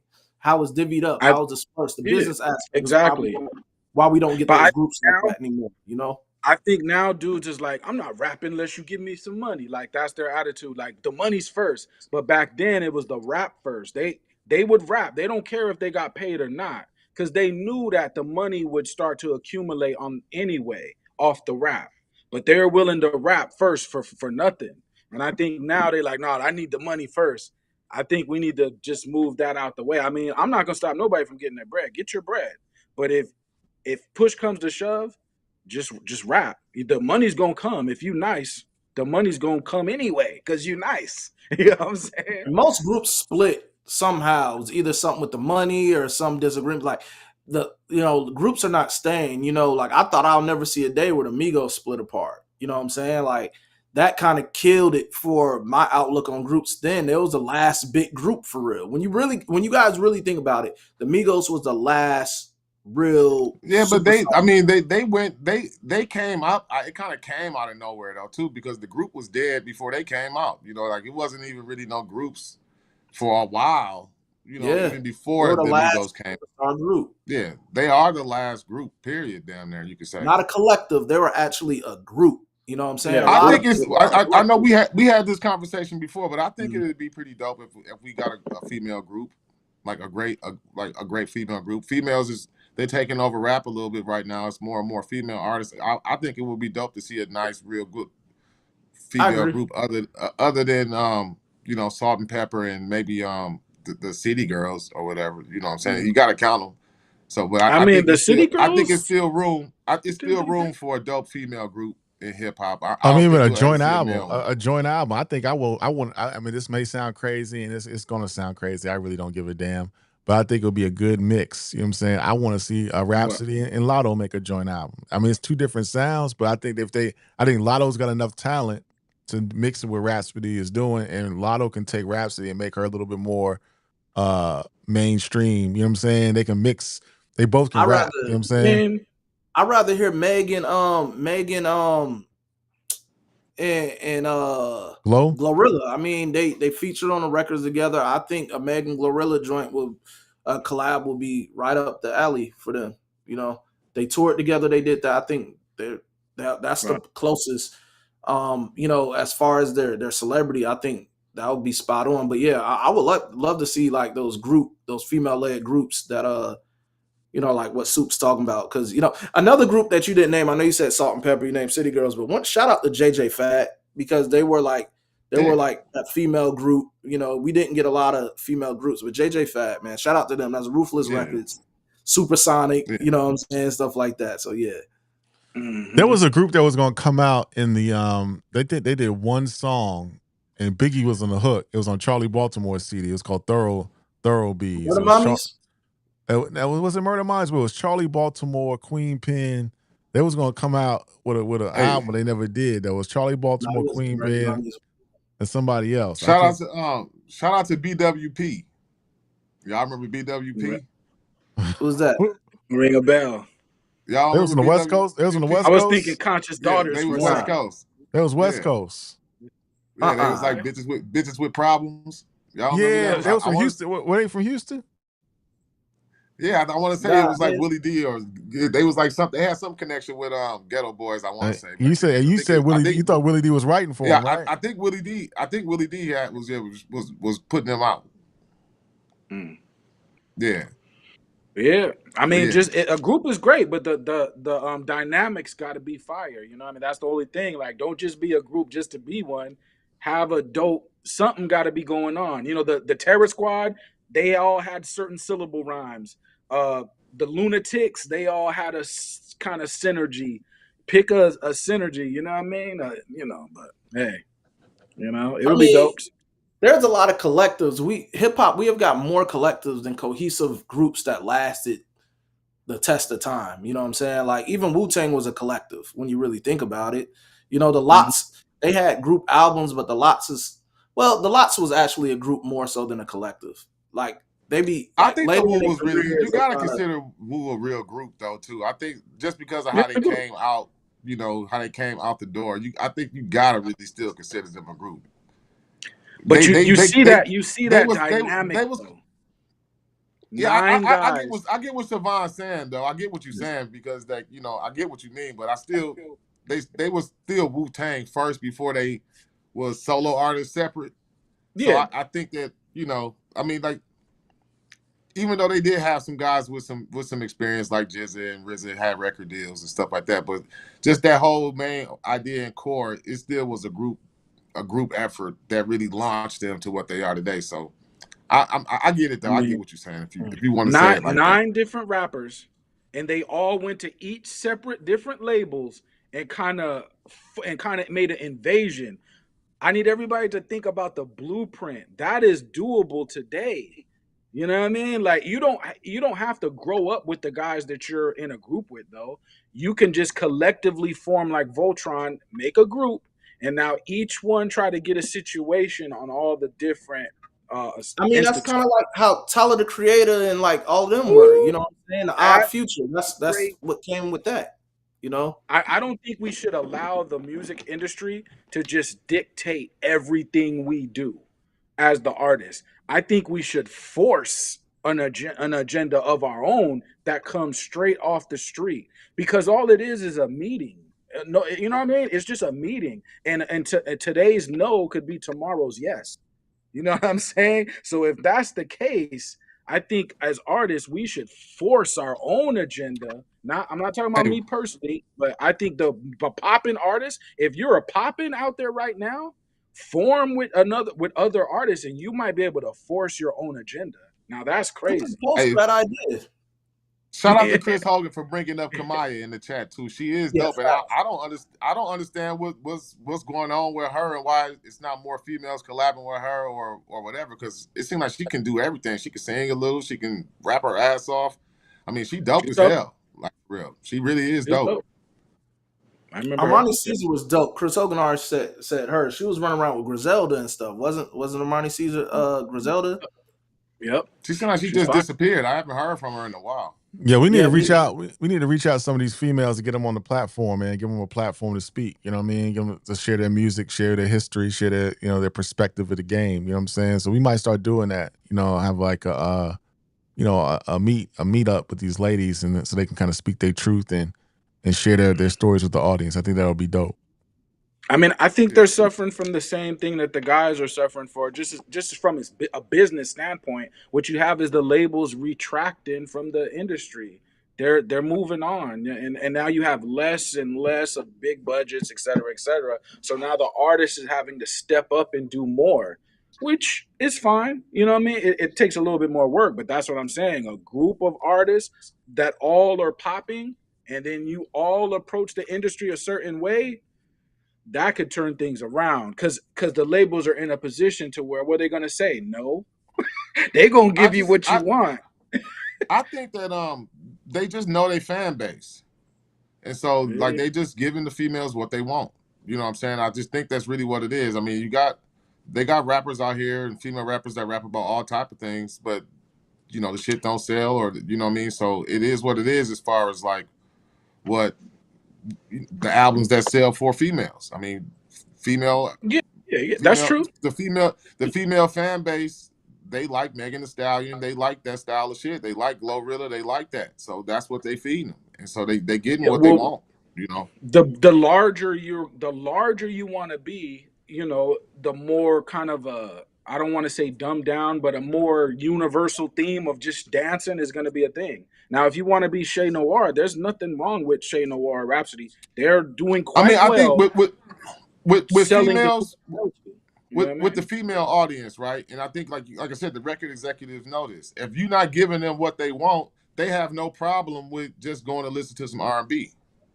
You know what I'm saying? Right. So like so they competing with that, and so they trying to like just give them what they want.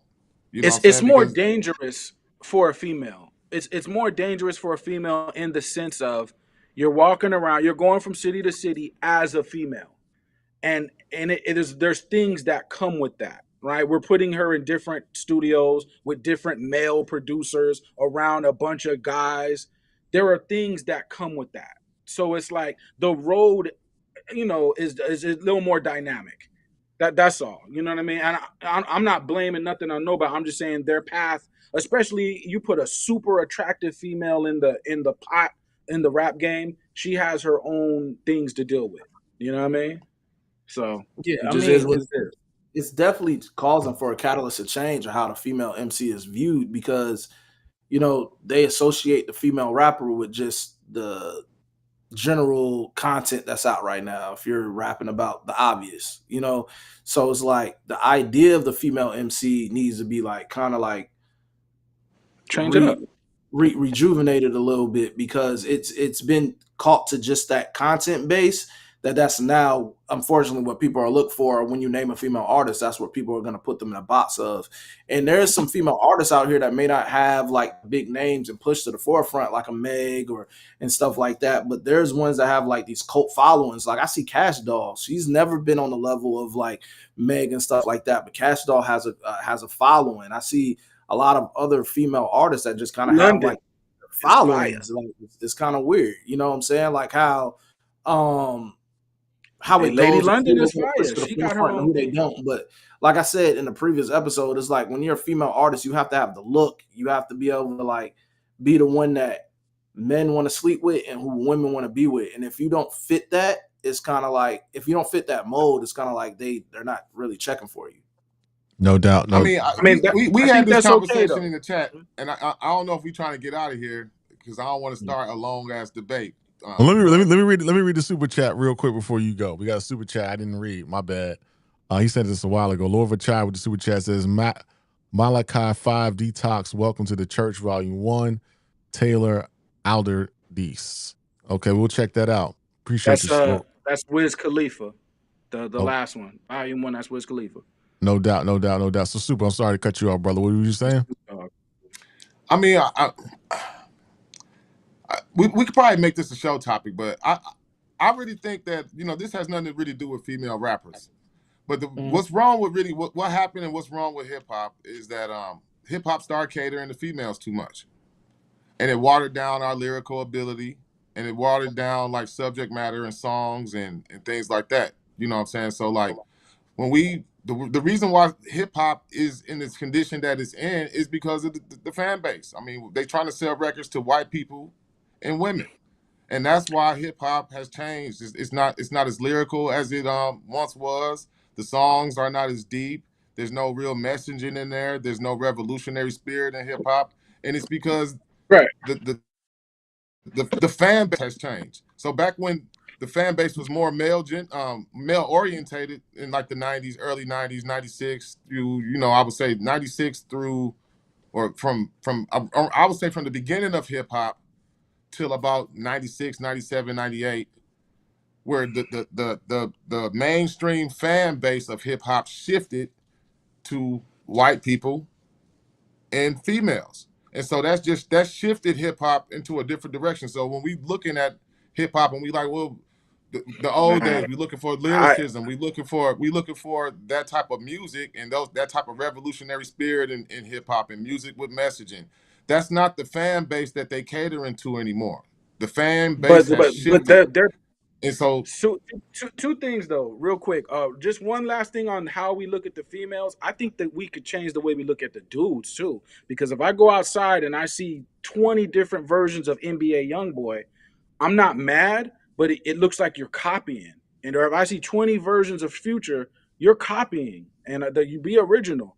But as far as your thing is, Super, I think that's just the money, right? If someone is paying, right, you open a store, and white folks and females walk in your store, and they're saying, "Oh, we want your product, and here's the money." What are you gonna do? Like, you're just gonna take no, that money. and That's not an I agree. excuse. I That's agree, and not I an totally excuse. understand. I'm just saying that I think that that's the reason why we got that shift in hip hop, where, you had to have the pressure was make a song for the ladies, make a song for the radio, make you a hit, make a song for the strip clubs, make a song. Got you. And once hip hop went into that direction because of the corporate takeover, and because yes, they have to sell albums, and they this is what they doing right now. It's a business. Hip hop took over the world, and so yes, the fan base shifted, and that's the music. But That's what but the you don't music have became. That's you where don't they have to started take their gearing that money. music towards them. So You I have gotta push back a someone little like bit on that. Like, Immortal I could see. Technique is not going to take their money. So if you don't want the money, what I hear from rappers is they're like, I need this money. I need this money. Everything is money based, but you don't have to be money based. You could just say, I'm going to do it for the craft, and I'm going to accept the But little bit of money that I get. so Ron, But if let's you do a lot, so Ron, let me say this one point before you go real quick. Even before the money, the music, what I'm hearing, and again, I hate to be a broken record. I think social media has removed the way we approach records, because even if you were before you get the money, if you just on TikTok, on YouTube or IG, they rapping about the same things. You know what I'm saying? It's a different kind of wave out here. You know what I'm saying? It's either about they're rapping about dope, popping pills, or tricking off on chicks, or a killing. You know what I'm saying? That's kind of the wave of what's going on. And you find some diamonds in the rough here or there, but that's what the music is based on before you even get the money, before even a contract is even presented, or they got a situation lined up. But Savon, I didn't want to cut you off. Go ahead, brother. I was gonna say, like, to your point, the internet is one big factor. But Soup, I gotta push back on your comment, because I can see if you were saying that in an earlier era. In this era, most male rap is not catering to women, and I think that's actually where hip hop has lost its essence, because we're not getting that balance of records for the ladies or records for the clubs no more. I, We're getting straight YN music right now for the young for but the for that's the what the younger ladies generation like. of rappers. That's No, what the females it's not like. nah, about the ladies. nah. That's not what I gotta the women are disagree. really listening to. The women are listening to the Megs, the Lottos, and stuff like that. The male music today is not really marketed to women at all. Man, You know, I don't know. and I I don't don't know think where. a lot of the music of today is really marketed to the white consumers as well. I mean, you have some artists that has white appeal, like a Boy Cardi Look, or a Travis Scott. this White is people this. love them because a rock star I'm element not. that comes with them. Our music is not really being marketed to those I'm demographics not even like really in the talking about past. in. I'm not even really talking about in this specific time. I'm talking about when the shift changed. When the shift came, the shift came at a certain time where, Right. like I said, in the early in the late '80s, '90s, you had songs that was revolutionary, right? Then I get what you're saying. in the '90s, we started having songs that was about the streets and the dope game and all that. You know what I'm saying? And then, like I said, once hip hop really took over, and people weren't afraid of it like they were back in the mid '90s, late '80s, and it wasn't hate, and it took over the world. Then the next thing we know, this is where we get Nellies coming out, we get the Ja Rules coming out, we get those rappers I that think were that's It was catering. still natural, good though. music. That's I the think that's difference. It was natural. good music with them. Like I'm they were not still listen. Nelly was giving you diamond records. I'm not saying that it's not natural. What I'm saying is that it's the industry being smart and knowing that this is our main fan base. So they I don't put even that think type it's of the pressure on the industry. artists to make those club I don't hits know, because they but want these out. Stupa, They want to sell to who's buying the albums. You know what I'm saying? I don't So even it think it's just the industry. If you are popping, white folks are coming to the party. That's just a fact. And you being around these white folks, you're gonna start developing relationships because that's just a fact. They're coming to the party. As far as the artistry goes, I think if you're not making records for women, you're kind of fighting your own biology almost, because as a man you are thinking about women. that is just part of. So if you are I'm not not saying that there shouldn't be records for women. That's you not know really. what I mean? That's not my point. I'm not saying that there shouldn't be records for women because that's always been a part of hip hop. That's not really what I'm saying. I'm really just talking about the catering to that type of fan base is the reason why when we talk as hip hop heads and we talk about the greatest albums and greatest songs and greatest this and that, we go back to that time when we do this because those songs had that type of meaning and messaging. And so, like I But said, you're implying that it's when better I'm not back saying then. that it's better or not. No, It I is didn't say better. it I was mean, it's better, better. It's better because they make the list. I mean, like most of those but albums from that time I'm not make this mad. list, I'm not and it's mad. because of it's because of either, like I said, the revolutionary spirit of the music, the lyricism of the music, the storytelling. You know, all of that type of stuff changed, and that's what we as men, that's what we appreciate about hip hop. The females appreciate the dance music, the songs that we started getting after the 2000s. You know what I'm saying? And I We think do that have that was. Griselda. That's all men. man, So my, they'll my thing is like it just for men. me, I think it's regional as well because like say, like I said, there's not a lot of artists that are catering to music now, and that's why there's such an anomaly. That's why somebody like Boss Man D-Lo can be like favorable to women because he's making songs that women could dance to and stuff that's going viral that women could have these challenges that they dance or whatever. There's not a lot of like newer artists that are catering to the women artists. That's why Drake is so great at But doing that's what because he's they don't really doing. have to anymore. They don't have to do it like that anymore. It was like once the fan base shifted and it became what it was, and they can lean on that fan base at any given time. You know what I'm saying? So Everybody has their own fan base, but they I don't think the have to general cater to that. Man, consensus of hip hop is not these catering to just females, those demographics. man, females where I'm around and that I see around in my city, they like trap music.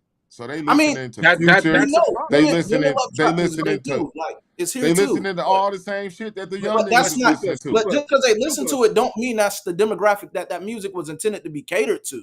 You know what I'm saying? That's Right. not. You're both right. Well, but There's like I But said, super, multiple when I'm we not get factors talking to around it. about. females now, I'm talking when, now. The damage is done already. So when we I'm get not around specifically talking females about in now, this time and era. I'm just talking they're about at super that tough. time when If you know when the fan base changed and Eminem came and like I said, the Nellies, the we got Ludacris's, it. the I Ja got it. Rules.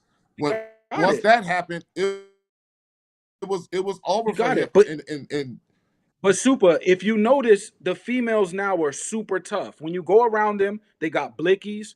They're super. They're hard. So that is kind of weird. That energy now, and I'm not against it, but it's because the music they're intaking is very hard. So when you go around, even the females now, the females is gangsters. So that's very weird.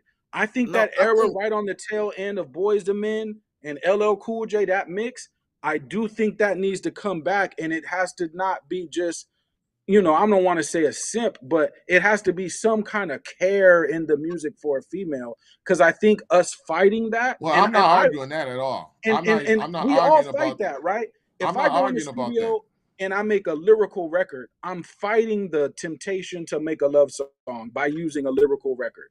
If making a street record, I'm making a street record. But that element that we just talked about, with it gone, there's an imbalance now. And now everybody is it's tough. just I just don't like the You know what I mean? generalization of it because Ron hit the nail on the head. It's the internet. The internet's not being catered to just like I mean the music's not being catered to just a woman demographic or white demographic. It's being catered to the internet, and that's a lot of people.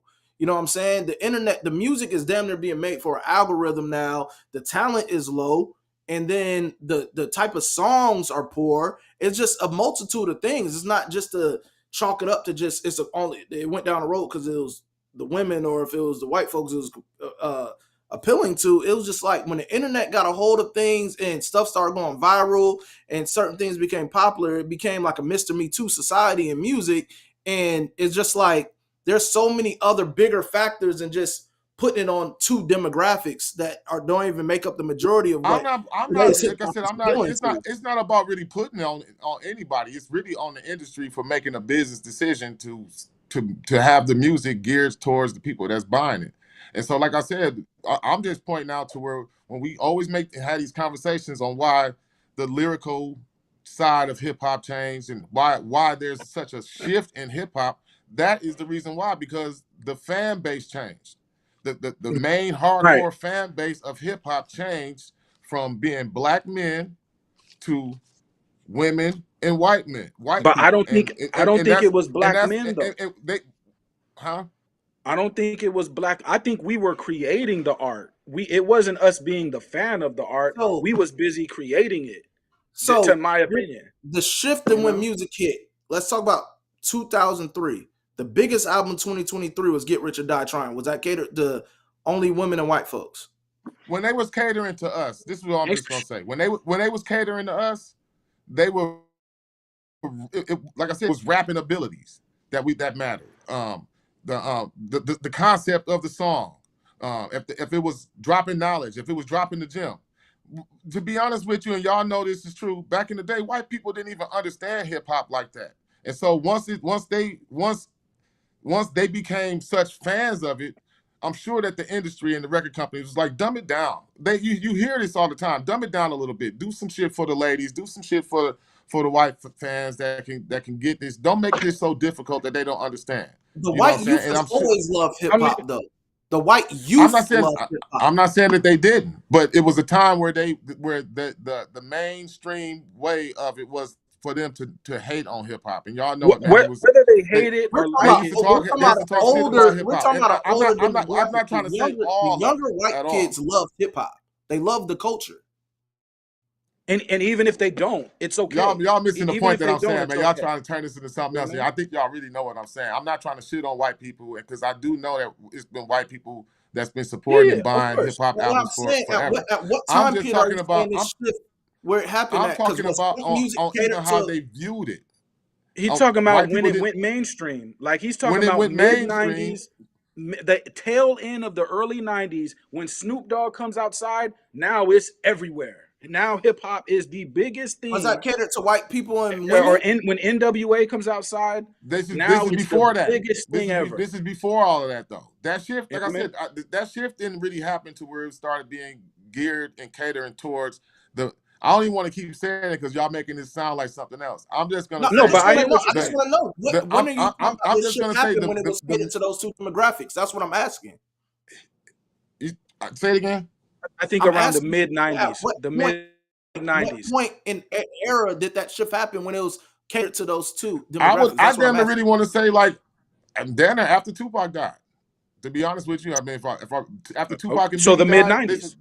after Tupac and Biggie died, I would say that's around the time where the shift changed and that the hip hop was at 95. its peak of mainstream. It was not now I ain't gonna say its peak, but it was mainstream. It But couldn't you'd be be right though. denied. It fought the hate, and then the audience shifted around that time to where, like I said, you had your Eminems coming out around that time. You got your Nellies. The shift happened to where it was more Yeah, focused on white the people bad boy, the and bad women. boy usher You in. know what I'm saying? But So but that I but don't at know, the end of man. the day, these people are just eating the food. The chefs are if they still was responsible. catering to us, man, The lyricism would chefs have are never still died. responsible. You know what I'm They're saying? Like just buying the lyricism would have never product. died. I don't agree with They're that just statement. buying the product. The The qualities that we hold we true and used to dear drive would the have never culture, died had the mainstream audience not shifted. but they just buying the I product. don't They're agree with just that. consumers. That's all they do. The main thing that's driving the culture is this. The pen is driving the culture. But until we drive it or our own agenda, because the artists, the Ice Cubes and the Pox and the Bigs of our era, they used to drive an agenda with their pen. Now everybody just latches on to what's popular. But I, I'm not saying what you're saying is wrong, but the fans, they're just consumers. All they do is buy. So I can't be mad if they want to buy it. And I know that's not what you're saying. And yes, the industry does cater, but they're supposed to. Like if someone comes into your store to spend money, you can't turn them away. Like you got to take that money. But we're not driving the message with the pen no more. See, when Pac and Ice Cube got behind the pen and Rakim and Big Daddy Kane and et cetera, they were super intentional about what they were writing. And we don't do that no more.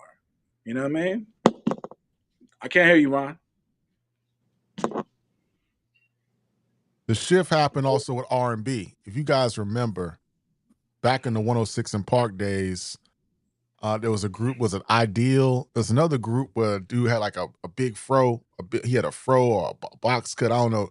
That was one of the last R&B groups I seen. But when the R&B cats wanted to rap, And I think R. Kelly kind of started that, you know what I'm saying? Then you had Avant, and you have the R&B cats, and then Jagged Edge started making hip hop songs and R&B when they started dressing like rappers, and they started, Right. talking about popping Chris and taking your chick, and you know what I'm saying? When it started, the R&B moved into the hip hop world, talking like that.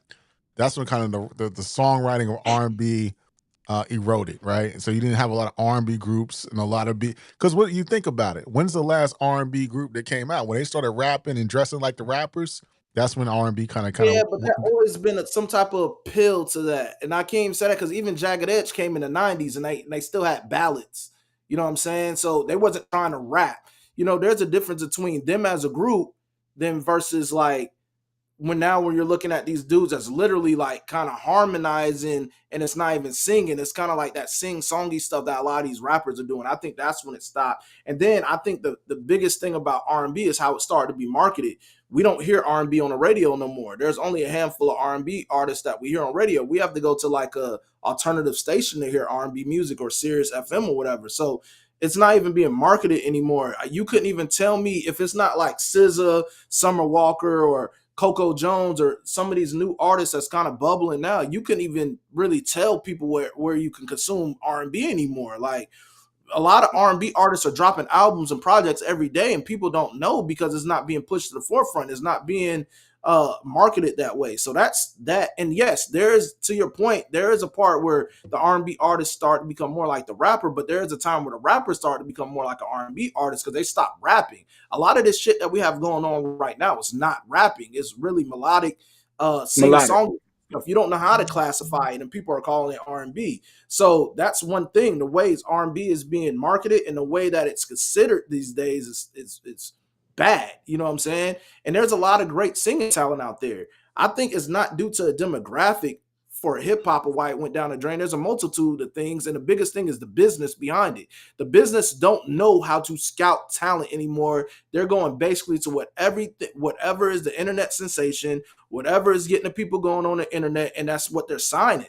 And they're signing a bunch of Mr. Me Too's to try to reduplicate success. And hip hop has allowed that to be the wave because once people started, this is when it started for real. When one thing was popping and everybody wanted to start doing it like that. You know what I'm saying? This kind of started in the Wayne era. You know what I'm saying? When they seen that Wayne reached the type of success that he did, everybody just wanted to be on that. And like that's one of the biggest things where that ain't cool. You don't have no individualism no more, and they're trying to reduplicate success, and then they're looking to the internet for the next hottest thing off the time, and that's not bad when the talent quality was there, but now they're not even going off the talent. They're looking at those views and those clicks and who's being most talked about. It has nothing to do with it, because if that was the case, and I like Sexy Red as a personality and everything, but that's how you get a Sexy Red. You know what I'm saying? People laughed her into celebrity status. When that started becoming the thing, like I said, there's a multitude of things. They're only going to take the consumers are only going to take what you put in front of them. But the shift happened when these labels don't really, there's no A&Rs. There's no, how are they discovering talent right now? Based off whoever. Well, in the culture too, though, we used to want to be different. In the culture, if you drop an album and Super drops an album and then I drop an album, and back in the day, we used to all make sure that we were different. We didn't want to sound the same. So now it's not that way. You know what I mean? Now they want, if Super drops an album, if you guys drop an album and it's successful, now here I come and copy exactly what you did. That's the mentality. And it's like, most rappers sound like they're either their flows are even the same. You know what I'm saying? Like how many drill New York rappers you hear and all of them rap the same? How many Southern artists are you gonna hear? And honestly, I'm gonna be totally honest with you. A lot of it went down the drain when you can't even pinpoint where people are from anymore. We have artists that's from other areas sounding like they from the South, or artists that's from a whole different side of the coast trying to grab West Coast beat the rap over now because they've probably heard of Kendrick or something pop around there.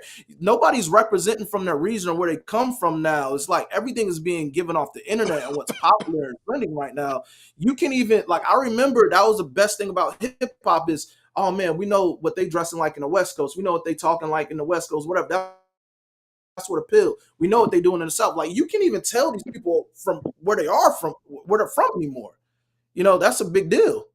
I think that, like I said, my point of view of what I'm saying is not from a point of view of right now. It's just the point of view of the shift in the culture, and where we can pinpoint that shift. I mean, y'all don't think that other artists was paying attention to guys like Ja Rule and Nelly and you know what I mean, Ludacris and those guys that was selling and making the money.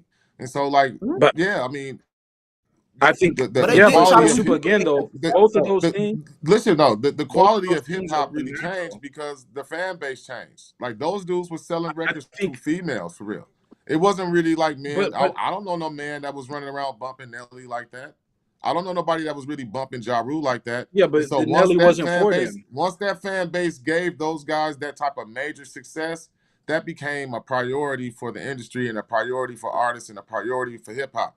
And so, But like, again, trying to go Super, back. it's a Hold bad on, thing. let me finish this, Leroy. Let me finish this. So, like, for us as you know, guys that like traditional rap, we like lyricism and storytelling, you know, stuff like that. Like, rap ain't been that shit for since about 2000 to about now, because the fan base changed, and they don't have to make Right. those. They don't have to make that type of hip hop geared towards us because it works for the mainstream people that's going to be buying the albums, the mainstream majority of them, you know what I'm saying? It works more for them. So yeah, like we're going to lose something when we catering to a different side and a But different even if fan you don't base. cater You to know what I'm them, saying? they come in.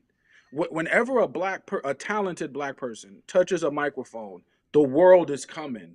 I can promise you, if you're talented and black, the world is coming, whether you want it, whether you want them to come or not. Them fans is coming. So that's inevitable. But the morphing of hip hop is concerning for me, because if you look at any genre of music, the more sincere it gets, the more it caters to women. If we could go back to R&B, we can go into some country, we can go into some jazz, we can go wherever you want to go. The more sincere the men become, the more they start to focus on the women. I think that's just a natural thing. You know what I mean? Now with hip hop, it's a little different because we come from the street, meaning we just popped up without the musical training, without the we weren't trying to dress up nice. We had literally come from the street. So now we're bringing the street element with us. So that's a different thing. And we've been around 50 years. So we've morphed 5 times. We've changed, we've transformed 5 times. So now we're some type of X-Men, some type of mutant X-Men that has transformed 5 times. So it is concerning, but I do think that if we're going I do think there's an element with the females that's missing. But as far as what you're suggesting, though, I do think that's just natural. If you were super talented, white folks are coming, and I do think there is a danger from moving away from catering to women. Though we can talk to each other, like the guys that want to hear lyrical No, I'm stuff, not dope. saying. Like I Guys said, that don't do, get me wrong. I'm not.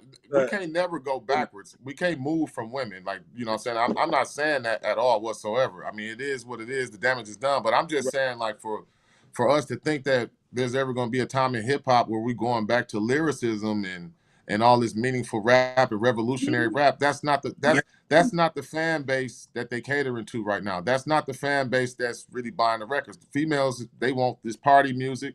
You know what I mean? And the everybody else just want music that feel good. Now we all lumped in together. So I'm really talking about I'm gonna say this. at that at that certain time in hip hop. Now the damage is done. You know what I mean? I'm not. We ain't going backwards. We ain't going backwards. I'm gonna say this. What mainstream hit singles do you know that that like just featured just great lyrical ability? Mainstream single features. Like what were those records? right. Most mainstream Few hits and were far not the between. most lyrical records. Right. What super lyrical hip hop like That's true. rap single that was mainstream was real Triumph. lyrical? Right. No, but that makes sense though. Because if you're going to expand to a huge audience, you are going to cut the complexities down. Because I'm that makes asking you sense. that's a true question I'm asking you guys though. What Yeah, mainstream rap I single agree. was super lyrical? But I, if a rapper comes out and he is super lyrical we and can't he's hear you, Ron. talented, he's gonna push. If Jay Electronica drops a classic album this week, it's going to shift things around. Now we know that's not going to happen. But I'm This just, as a hypothetical, if Jay Electronica dropped a classic album tonight, it would shift the Can I this culture. answer? let me answer Savon's question. There's a couple in the history of hip hop. There's been some lyrical hip hop songs. I would say Tretch on OPP, Uptown Anthem. Yeah. What was OPP? It was like an anthem, right? It was still a party type record, right? For Right. females, right? I want to say Pac was lyrical on a lot of songs, but He's talking how about do you want it? mass How do you want it? level. How do you want it? You know what I'm saying? Right. You can say "Dear Mama" too if you really want to. Yeah, Dear Yeah, Mama. but if you basically what I'm trying to get to is the trend for mainstream hip hop singles was never to aim towards a lyrical whatever. It was always to appeal to a casual audience and a bigger, broader mainstream audience. You go to the album, you'll get those album fillers, you'll get those joints where it's a little bit more lyrical. Like Ja Rule, he'll sell you a "Put It On Me," but when you get to the record, you're gonna get some hard shit on there. You know what I'm saying? So mainstream hip hop never just appealed to the lyrical stuff. It's never been in the history of hip hop. That's never really been the thing, you know. But That's true. if we deviated away from, that's the reason why the club sucks now, is because we don't cater to women. That's why people like Drake or people like a Boss Man D-Lo or a lot of these artists could shine, because in the club, you're not hearing that. If it wasn't for female artists, we'll go to the club and we're just gonna see like nothing going on. You know what I'm saying? It's like, that's why I'm saying the point that you're saying I don't agree with, because if we look at the history of hip hop, like I said, I think, but if we really walk down that road, as far as what you're saying though, like it's a reason why they like this shit now too, though. You know what I mean? Like that, but that's a whole nother discussion, and like that's a whole nother hour debate and topic. But there's a reason why they like this. They like Boss Man D-Lo, or they like Future, or they like Drake. It's or all they they like, got. It's. I'm not saying that it's all. That's not even it.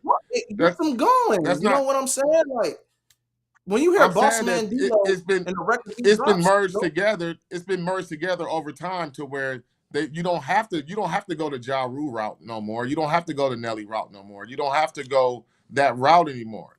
There's a process to that, and I would say that the beginning of that process started happening with Lil Wayne. For a while, every female would tell you that Lil Wayne was her favorite rapper, and that shift started to change with Lil Wayne, and it went from Wayne to everybody was like Lil Wayne, not just females. Everybody was like everybody. White people. And I think you're skipping over the 90s. I think you're skipping over the 90s too. The 90s had a huge impact, but Super, when we first started going out, our age group, right? So we're talking the early 2000s. When we go to the club, the females would be physical. They touching on us. I'm not even talking about y'all making this about like.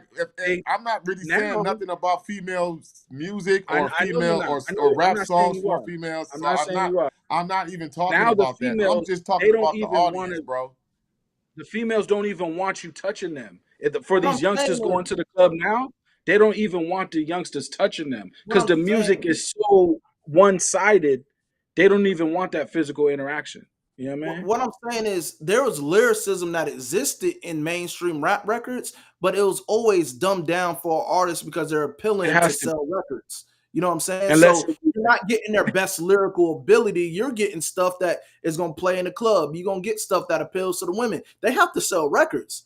You know what I'm saying? But when we look at the trajectory of where it's at, I mean, where we foresee it and where we came from as far as what a traditional mainstream record has been, it's always been kind of like lyrically dumbed down to appeal to a broader audience. It's going to be something that's like repetitive loops and hooks that really caters to a party crowd or the club or stuff that could be played. Of course, but it is. But don't y'all think like just even doing that is that waters down the game? Is what I'm saying. Like when you forced to try to cater to certain demographics or certain mass majorities of people because you trying to sell albums and you're not really putting out the art, or you're not putting out the songs that you truly want to, or they're not letting you put the songs out that you really want to, it waters down the craft.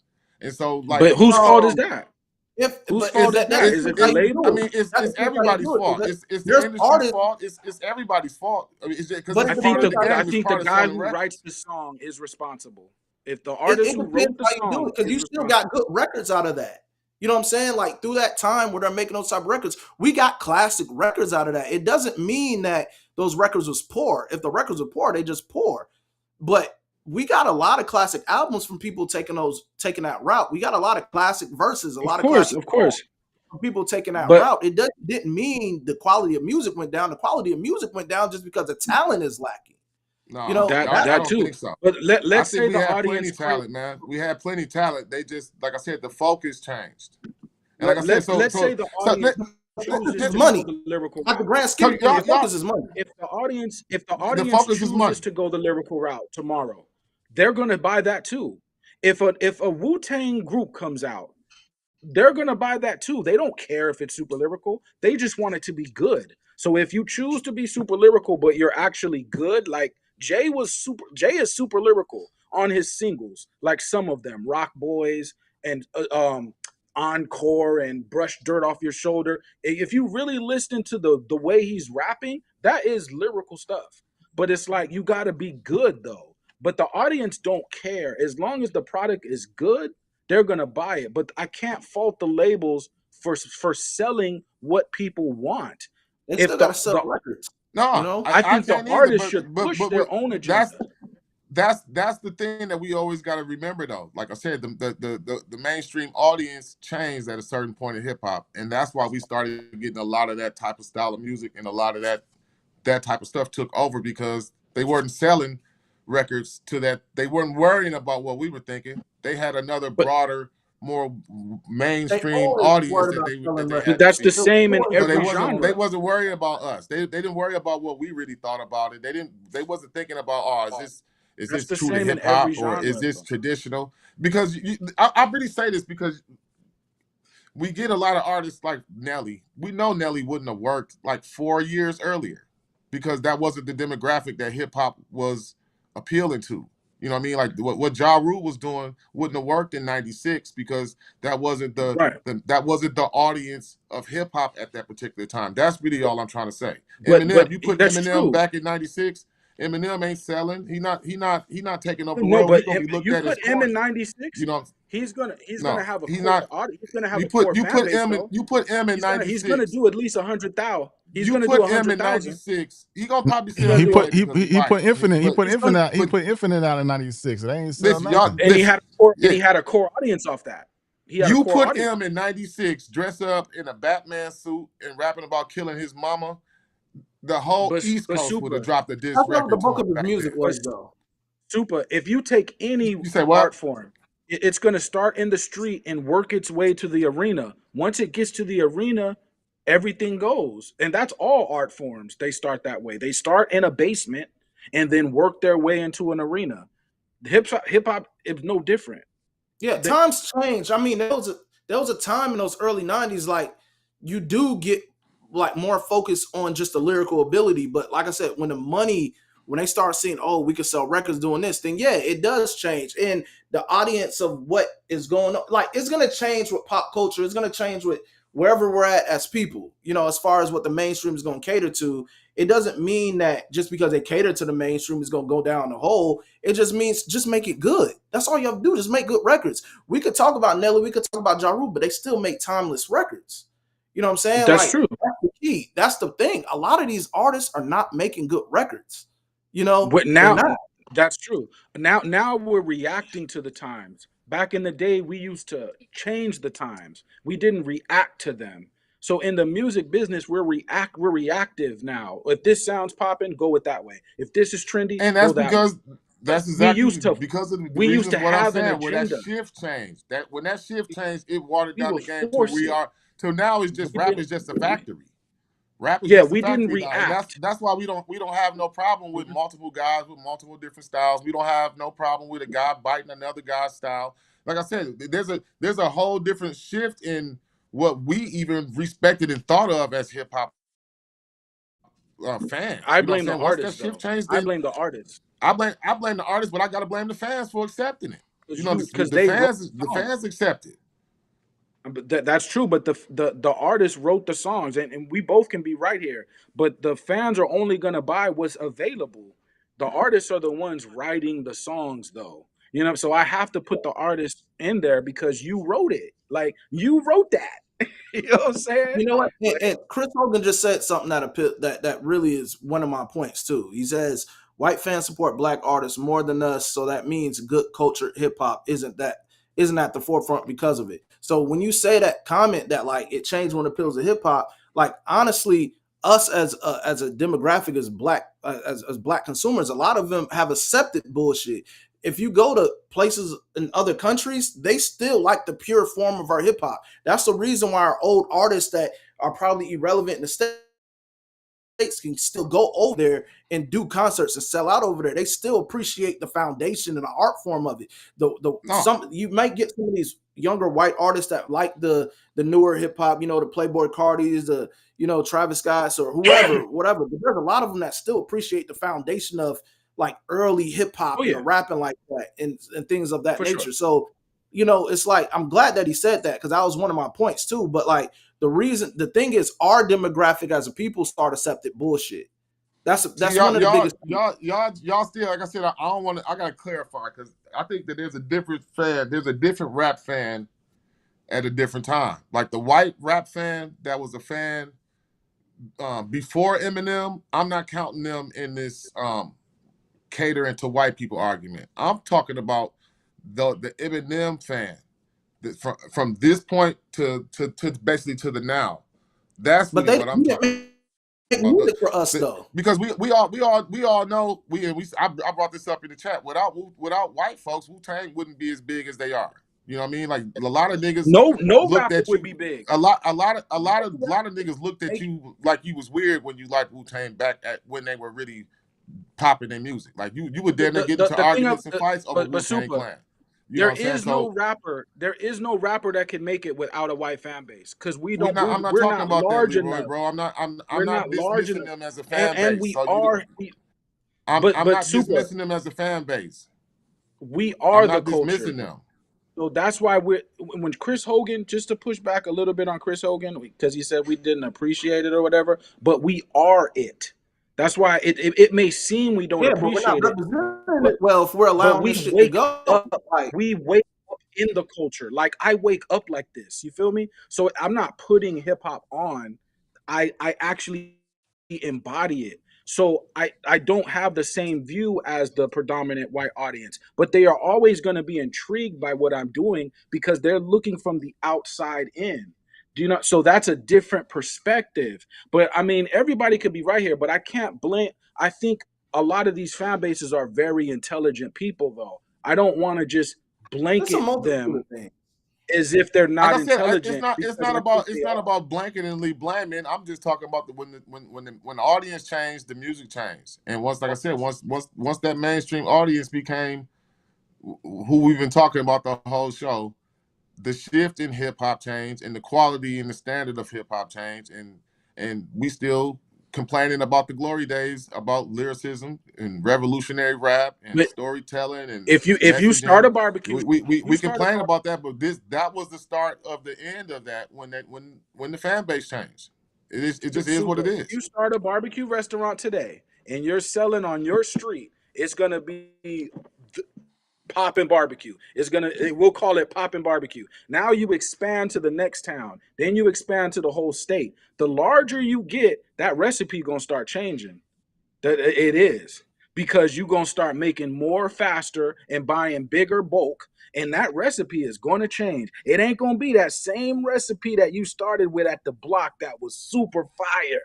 It's gonna change, bro, because you have expanded. Hey, but when you change the recipe, though, you might lose some of them day one customers and be like, "Yeah, this shit garbage now," or this ain't as good as it used to be. Like it used to have more seasoning, or it's still decent. It's still all right. It's edible, but no, it's not. It ain't how it was at the old spot.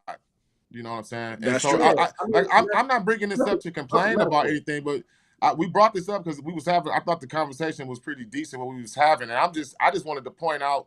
Really, where that shift came, where the shift came, when black men and black culture was the real priority of hip hop, right? Like I said, we got more songs with more meaningful message, and we got our best work down there. Our top 10 albums down there come from out of this era. So we barely can name a classic album, barely, from the year Right. 2000 to now. Playboy You know what I Cardi. mean? But also in those But days though, those artists didn't know they were gonna make money when they made those songs. They genuinely made them for the block, not knowing that it was gonna make money.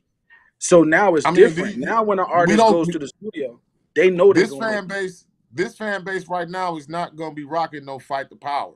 If you know what I mean, they're not going to be rocking X Clan.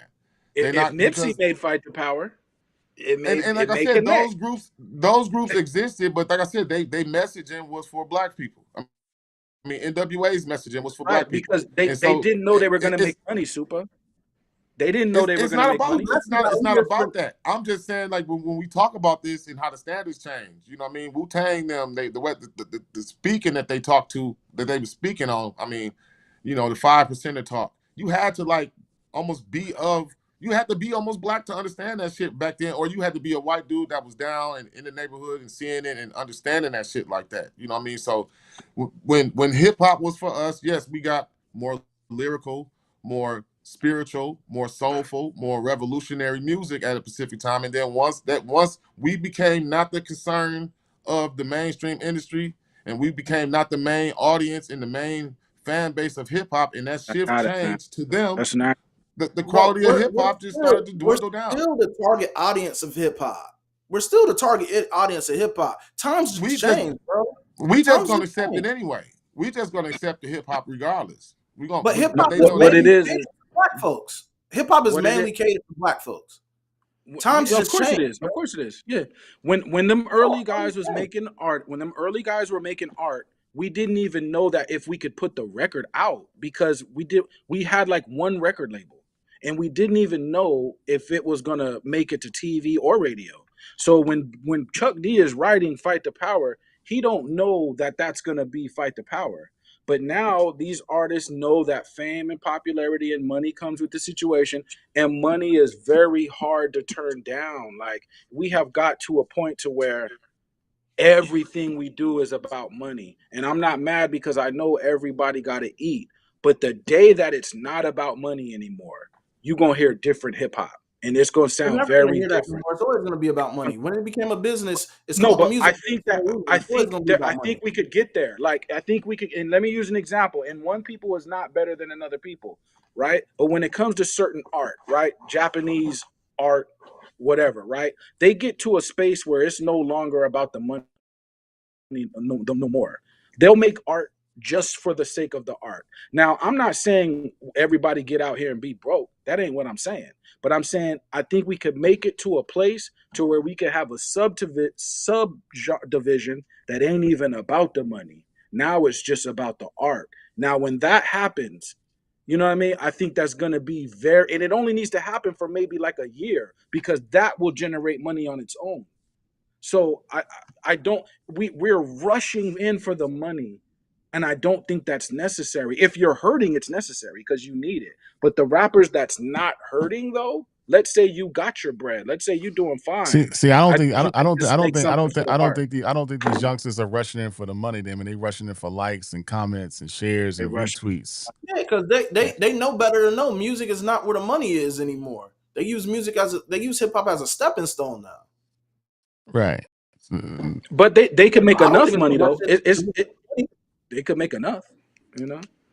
But all you of know, our I artists mean, are decisions not are making I money based off still, of upon. music. If you see what streams are up to, I it's don't about the know. stepping stone where it can take you. I don't know if we can really say that, because I mean, how many real successful artists have there really been, like, that we can say that they using hip hop as a stepping stone to do what? There's been plenty of What successful else are they doing? artists. Like Stepping What are stones they for acting really everything. doing? Brand. It's all about the brand now. Brand is deals, branding. endorsement deals, getting in the movies. Hip hop is definitely being used as a stepping stone right now. I was just It gonna say that, really like, is. That's true. they not really in movies no more. I mean, it was more of hip hop artists back We in have movies more. We back in the have day. more.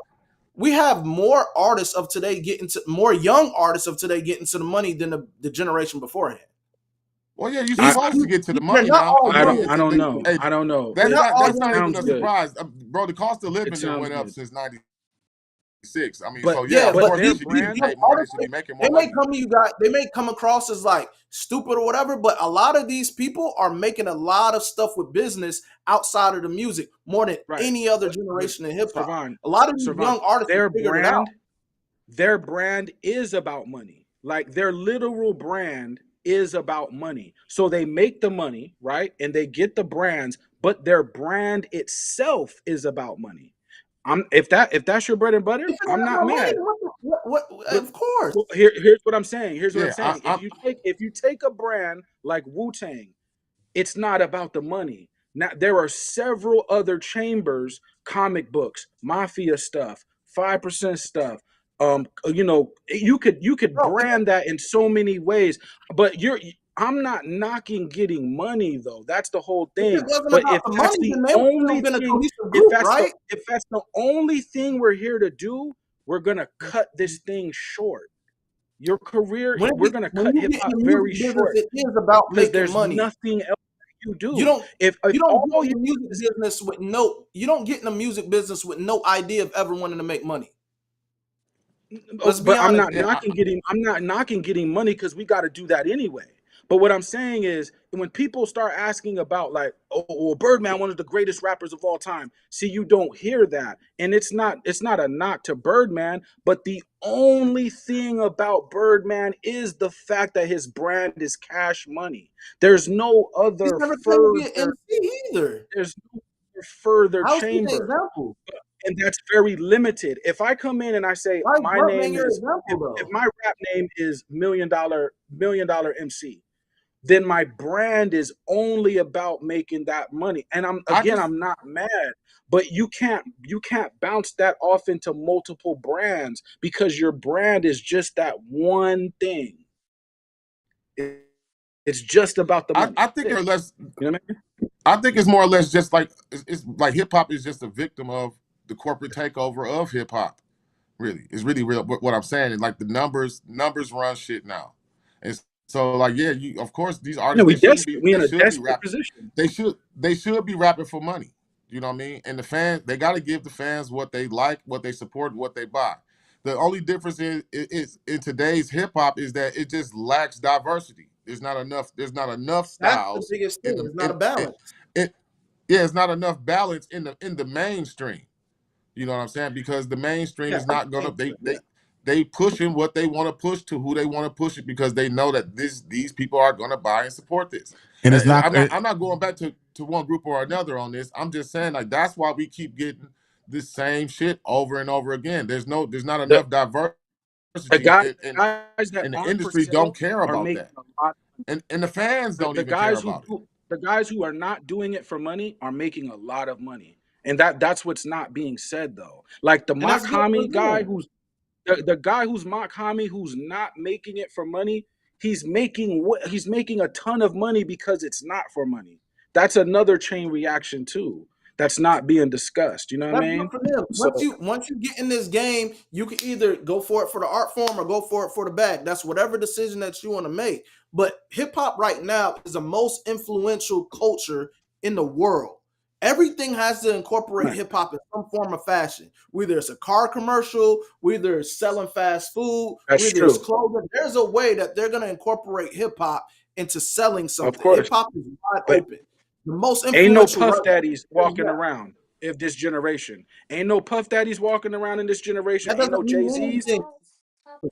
Ain't no Birdmans. Ain't no What does that Master mean? P's. Ain't no JD's. Ain't no Russell Simmons. Ain't so I hear What does that they're that getting a mean lot of though? money, but they not Master P. And what I'm saying is they are getting the money, but without that branding on a mass level, they cutting their own leg short. Master P was about getting Bro, money. Trust me. these young E40 artists are was about getting getting way money. more money than our So OGs, bro. These they young not artists are they getting not way more money Birdman. from our They are OGs. not Birdman. They are not Puff Daddy. They are not Jay-Z. Trust if there's a young guy I don't who's even know doing what the more point than is right Jay-Z, then just point him out. If there's a young billionaire out here, point him out. Point him out. now. And I'm I not don't know. knocking them. Are you talking I'm about not the idea of knocking a them. mogul? Is that what you're I'm talking not about? The idea knocking of a them. mogul? But I'm just saying that argument because I always hear that the youth be like, "Well, I'm getting money," and I'm not knocking getting money, bro. That's the thing that I'm it not took even Jay knocking decades. that fact. It took Jay decades to I'm accumulate his not wealth. knocking that. But We when can't you put but that on when a you young talk guy. about getting money, then I'm gonna say, "Hey, have you heard of Jay-Z before?" We And the can't only reason why I'm we saying can't that, compare a only young guy reason to why I'm Jay-Z saying though, that, Leroy. I can't do what Yeah, now? that's what I'm You can't saying, compare They a bro. have young Like, guy more. to They have yeah, more whatever. room But than Jay these Z young had. guys are getting money, dog. These They young had artists are more. getting They that. have more tools on the table than Jay Z had.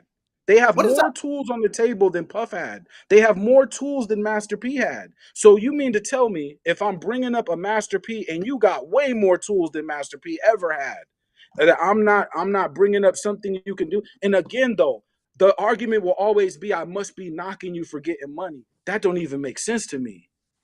I want you to get the money. But when that's all you're doing, you didn't study Master P. You didn't study Puff Daddy. You didn't study Jay-Z, and you have more tools than they had? That's crazy. That's crazy. You could I you just could make you could triple Jay-Z. You could triple Kanye because you got way more tools but than they had in the early we don't know. They're still writing their story, Leroy. They're youngsters. We don't know what they're yeah, gonna that's do in what the I'm saying. 30s. You're talking about somebody who Yeah, We- but JD was a youngster too. Sean Puffy was a youngster. Master P was a youngster. Jay was a youngster. He may have been 26, but I'm Leroy, just that's saying like saying, these but what guys you're was saying, that's youngsters. like saying P40 if was a all of us youngster. have, that's like saying because all of us have the age of information and all that's in the phone and blah, blah, blah, then all of us should be millionaires too. You're saying that like that's easily accessible to be at a Jay-Z level. I'm saying if your argument is I get money, bro, I get money, then I'm gonna co-sign you because you keep telling me I get money, I get money. So I'm gonna say, okay, go for it then. Because Bro, there's a lot of that's these what young you're artists. telling For me. example, That's I what you're look at telling me Cardi you're B. about. This is a If prime you're example. I telling look me at you're Cardi all B. about money, shoot for Cardi B. Jay. Cardi B has one album, and a bunch of Nipsey had features one and a couple. album. Cardi B. No, Jay-Z has a whole discography of music right now, right? Cardi B I said actively Nip. has one album. How many She's a brand deals do TV you think star. that woman gets? But She's but made but herself a Servan, millionaire, right? I'm not knocking people for getting money. I'm not But what knocking I'm her for getting saying money is, though. you're acting as if they don't have wealth of these moguls that have built that for X amount of years, that they money I'm that they're not getting knocking is you getting not money. the reach. No, these guys are one of ones. The fact still remains, these young artists are doing a lot more with a lot of Hey, but tools that they have one now, and they're getting to it faster than what our I'm OGs not did. And a lot of them will be better off if they manage it correctly. I I'm was gonna not say Cardi knocking B was you. just one she just crying on the internet talking about she was broke. Who? I don't Cardi know, B. man. No, I've never seen that. When you show that to me, But I'll confirm that. I've Yeah. never seen that the about thing her. the thing about this who though, as a She just signed a people, brand deal. when somebody comes in here and they say, I get to them, I got money, we all respect that. When you go into another culture and someone says, I got money, they like, I don't care. They don't care that you are walking around with all this money.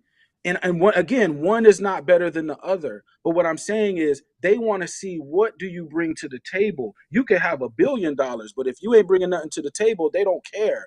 We respect money so much as I'm not mad at you, but we'll make that the only criteria that matters. The only thing that matters is you get bread. We don't care about nothing else. And that's going to backfire one day because we have I mean, nothing underneath the half these young surface dudes they be of dead the before they money. can even celebrate and have their money. I mean, so That's gonna yeah, I backfire. yeah. so I'm saying That's we got to still see if they can even reach it to be mogul success. But I mean, if you think about any guy other than maybe Kanye and Wayne and They can Drake make it, and bro. Kendrick, I mean, I can't think of any rappers that's really They can as we can make say it. that really They got the got really tools that's and really the got some avenues. money like that. well, we're getting late in the But game. it is what it is. We're getting late in the game here, guys. Servan, why don't you wrap it up with some final thoughts, and we'll go to Leroy and the Yeah, Super. man. Yo, the mixtape game is such like it's such a novelty thing. We're never gonna get anything like that again. Unfortunately, the record labels killed mixtapes. You know what I'm saying? When they start putting the streams up there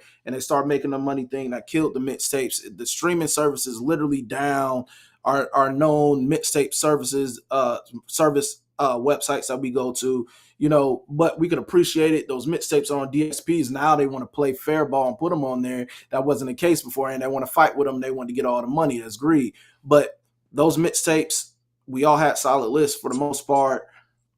Dope mixtape stuff. As far as like the art and money, we have to realize the music business is still a business and there's still money to be made. The issue is the labels that put these artists out here to reduplicate the attempts of reduplicating success, the balance not being in the mainstream, and times have just changed. There's going to be things that's going to transition for the worst or for the best, and we just have to take it for what it is. There's talent out there. We may have to search now as far as it being put in our face, but we can't sit here and complain about what used to be compared to now. We just have to roll with it, and what we like is what we like. As far as like the art form being compromised, the art form was compromised as soon as money came into it as a business. Ever since NWA broke up and way before that. Since money was placed in the business of hip hop, the art form will always be compromised. It's just on us to reestablish what we want to see and hear. And right now, we're still a part of a culture that is the most influential around the world, and we must still acknowledge that. Just because the music quality is probably not the best in the mainstream doesn't mean it's over for hip hop. It's just 50 years. Let's see what comes from this, and let's keep on supporting and talking about the good and not talking about how bad it is, because we need to prop what it is that's good about the hip hop thing in order to keep this stuff running. And that's all I got to say on that. So, Yeah. Leroy, I mean, final thoughts of the night, brother. Only thing I can say, two things, right? And as far as the young thug thing, there is a trend, you know what I mean, of everybody being super tough. I would say the next generation, or this even current, start to detach from that. It don't make you any less tough. I promise you. Nobody's gonna think you weak because you detached yourself from that. It's just what's better for your life and business is for you to start cutting those certain ties. Because trust me, they're watching. That's one. And just to be safe, it doesn't make you weak to cut those ties. It does not. And if your dudes really respect you, they're gonna say, "Bro, don't be out here." They're gonna say, "You, bro, go to the studio." They're not even gonna want you on the block. You know what I'm saying? So, second, just there's still power here though, and I think the last point, we're reacting to the internet. We're reacting to what's trendy. You can force your own energy. You don't have to always react to what's already there. Create something and then force your own agenda, because you could push in another direction. So that's all. Believe in your own power, because trust me, you got it. You know what I mean? That's all. You know what I'm saying? If your songs are dope, you can start to push the culture in the way that you want. Now that's very different. That's a different level, because now they reacting to you versus you reacting to them. That's all. Amen. No doubt. Super. What's your final words for the night, brother? hey, shout out to the mixtapes, man. It's another one of these key pieces that's missing from out the game right now. Just like freestyling, but that's another story too. But here we go. Freestyling, man. I mean, mixtapes. You got to give it to mixtapes, man, because you always got a chance to hear your favorite rappers and shit at that time rap over different styles of music, different type of beats, which we barely get that in today's hip hop. Even with with a lot of these rappers inside crews, they rap over the same type of production. You never get to hear them switch it up, and so mixtapes was just a good rap exercise that helped brush up your skills, and it was a lot of benefits that came from the mixtape game. So shout out to the mixtapes, man. That's pretty much all I got to say. No doubt, no doubt. Yo, shout out to the mixtapes. Shout out to DJ Sus One, DJ Smalls, Green Land, Kid Capri, Funk Flex, K Slay, Tony Touch, DJ Drama, Don Cannon.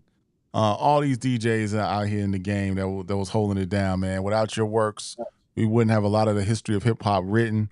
Shout out to the club DJs. Shout out to the promoters. They really proliferated these mixtapes in the streets. Shout out to the bootleggers at the barbershop. Shout out to the barbers that was playing the music when you went to got your hair cut and got your lineup. So you discovered some of that music in the barbershop. You know what I'm saying? You know what I'm saying? So we got to shout out to the club girls, the waitresses, the bartenders that was pushing the music. Go. Chris Hogan's comment right there. Imagine if Jay, Master P, and Dre started their own Interscope or Universal. Guys, that's very possible. Now Yeah, that changes everything. yeah, That changes everything. we can continue that. I mean, that's a good point, Leroy. But yeah, shout out to all these people. Shout out to the video directors, man. The people that directed the videos, man, to put together these creative concepts, to put them on social media and YouTube. A lot of hard work. Shout out to the managers, the graphic designers, Pen and Pixel.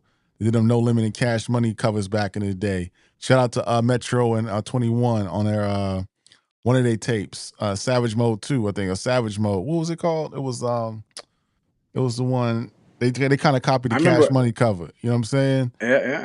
So shout out to them, man. So shout out to everybody in hip hop. Shout out to the people that enjoy it, that live it, that breathe it. Shout out to the rappers, the ghostwriters, everybody's in the game, man. The dancers, however hip hop touches you, we appreciate it. Shout out to everybody on this podcast that's listening to us tonight. You could be anywhere in the world, but you're here with us. Make sure you hit like and subscribe.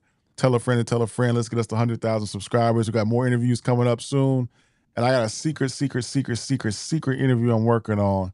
I'm not even gonna tell it. I'm just gonna try to make it happen. And if this happen, we out of here, baby. It's gonna blow the internet up. I'm working on it. I might have to take a long flight. I might have to take a long flight to get to this interview. I'm making some phone calls. I'm sending some text messages, and it's working out. I can't speak on it too much, but anyway, hit like and subscribe. We appreciate you. Shout out to Servan, Leroy, Super. We'll highlight y'all next week. Peace. Yes, sir. Salute.